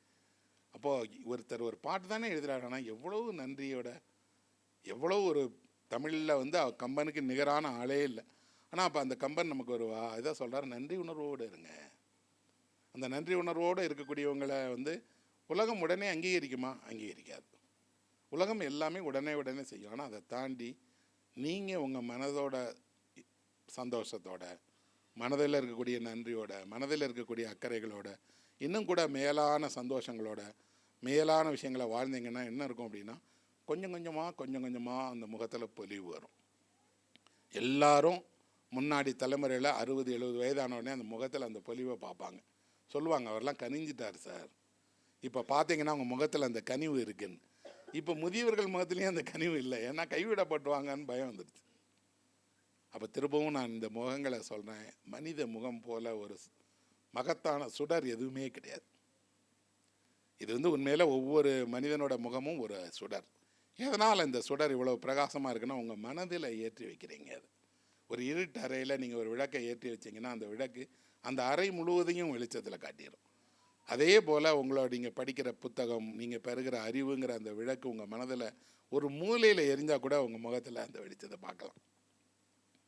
அப்போ உங்கள் எல்லாரோட முகத்திலையும் நான் அதை பார்க்குறேன். ஒரு எழுத்தாளருங்கிற முறையில் இந்த முகங்களை இன்னும் கொஞ்சம் சந்தோஷப்படுத்த முடியாதா? இன்னும் கொஞ்சம் மகிழ்ச்சியை அவங்களுக்கு அதிகப்படுத்திட முடியாதா? வாய் விட்டு அவர்களாக சிரித்து அவர்களாக இந்த மகிழ்ச்சியை தன்னை மறந்து அனுபவிக்க மாட்டார்களாங்கிற ஒரு ஏக்கத்தோடையே இருக்கிறேன். எல்லா தருணங்களையும் அதுக்கு ஏதாவது ஒரு செலவிடணும்னு விரும்புகிறேன். இந்த தருணத்தையும் நான் அப்படி நினைக்கிறேன். இது ஒரு திருமண வீடாக இருந்தாலும், இங்கு இது வந்து ஒரு மகிழ்ச்சியினுடைய ஒன்று கூடுதலாக இருந்தாலும், இந்த மகிழ்ச்சியை நாம் நம்மளோட முகம் முழுவதும் படர விடுவோம். ஒரு 1000 விளக்குகளை ஒரே இடத்தில் ஏற்றி வைக்கப்படும் போது அந்த இடம் என்ன இருக்குன்னா, ஒரு சாதாரண இடம்தான், ஆனால் 1000 விளக்குகளால் அந்த இடம் பிரகாசம் அடைஞ்சிடும். திருமணம் என்பது ஒரு 1000 விளக்குகள் எரிகிற ஒரு இடம். இங்கே நம்ம ஒவ்வொருத்தரும் தன்னோட சிறு விளக்கை உயர்த்தி பிடிப்போம். இந்த விளக்குகள் உலகிற்கு ஒரு பெரிய வெளிச்சமாக இருக்கும். மணமக்களுக்கு என் அன்பு. எழுத்தாளர்கள் நாட்டின் முதுகெலும்பு. எழுத்தாளர்கள் நாட்டின் முதுகெலும்பு. கல்யாண பரிசில் தங்கவேல் சொல்லியிருப்பார். அது மிக உண்மையாக இருக்குது. அடுத்தபடியாக நாம் எல்லாரும் நிச்சயத்துக்கு செல்லலாம். நேரம் சரியாக இருக்கும், அங்கே போயிடலாம். அனைவருக்கும் நன்றி. சிறந்த பேச்சு கொடுத்த எழுத்தாளர் எஸ். ராமகிருஷ்ணன் அவர்களுக்கும் எங்களுடைய மனமார்ந்த நன்றி. மணப்பெண் மாணிக்க தெருளக்கோட்டை மௌனிகம் அவர்கள் சார்பாக வந்திருந்த அனைவரும்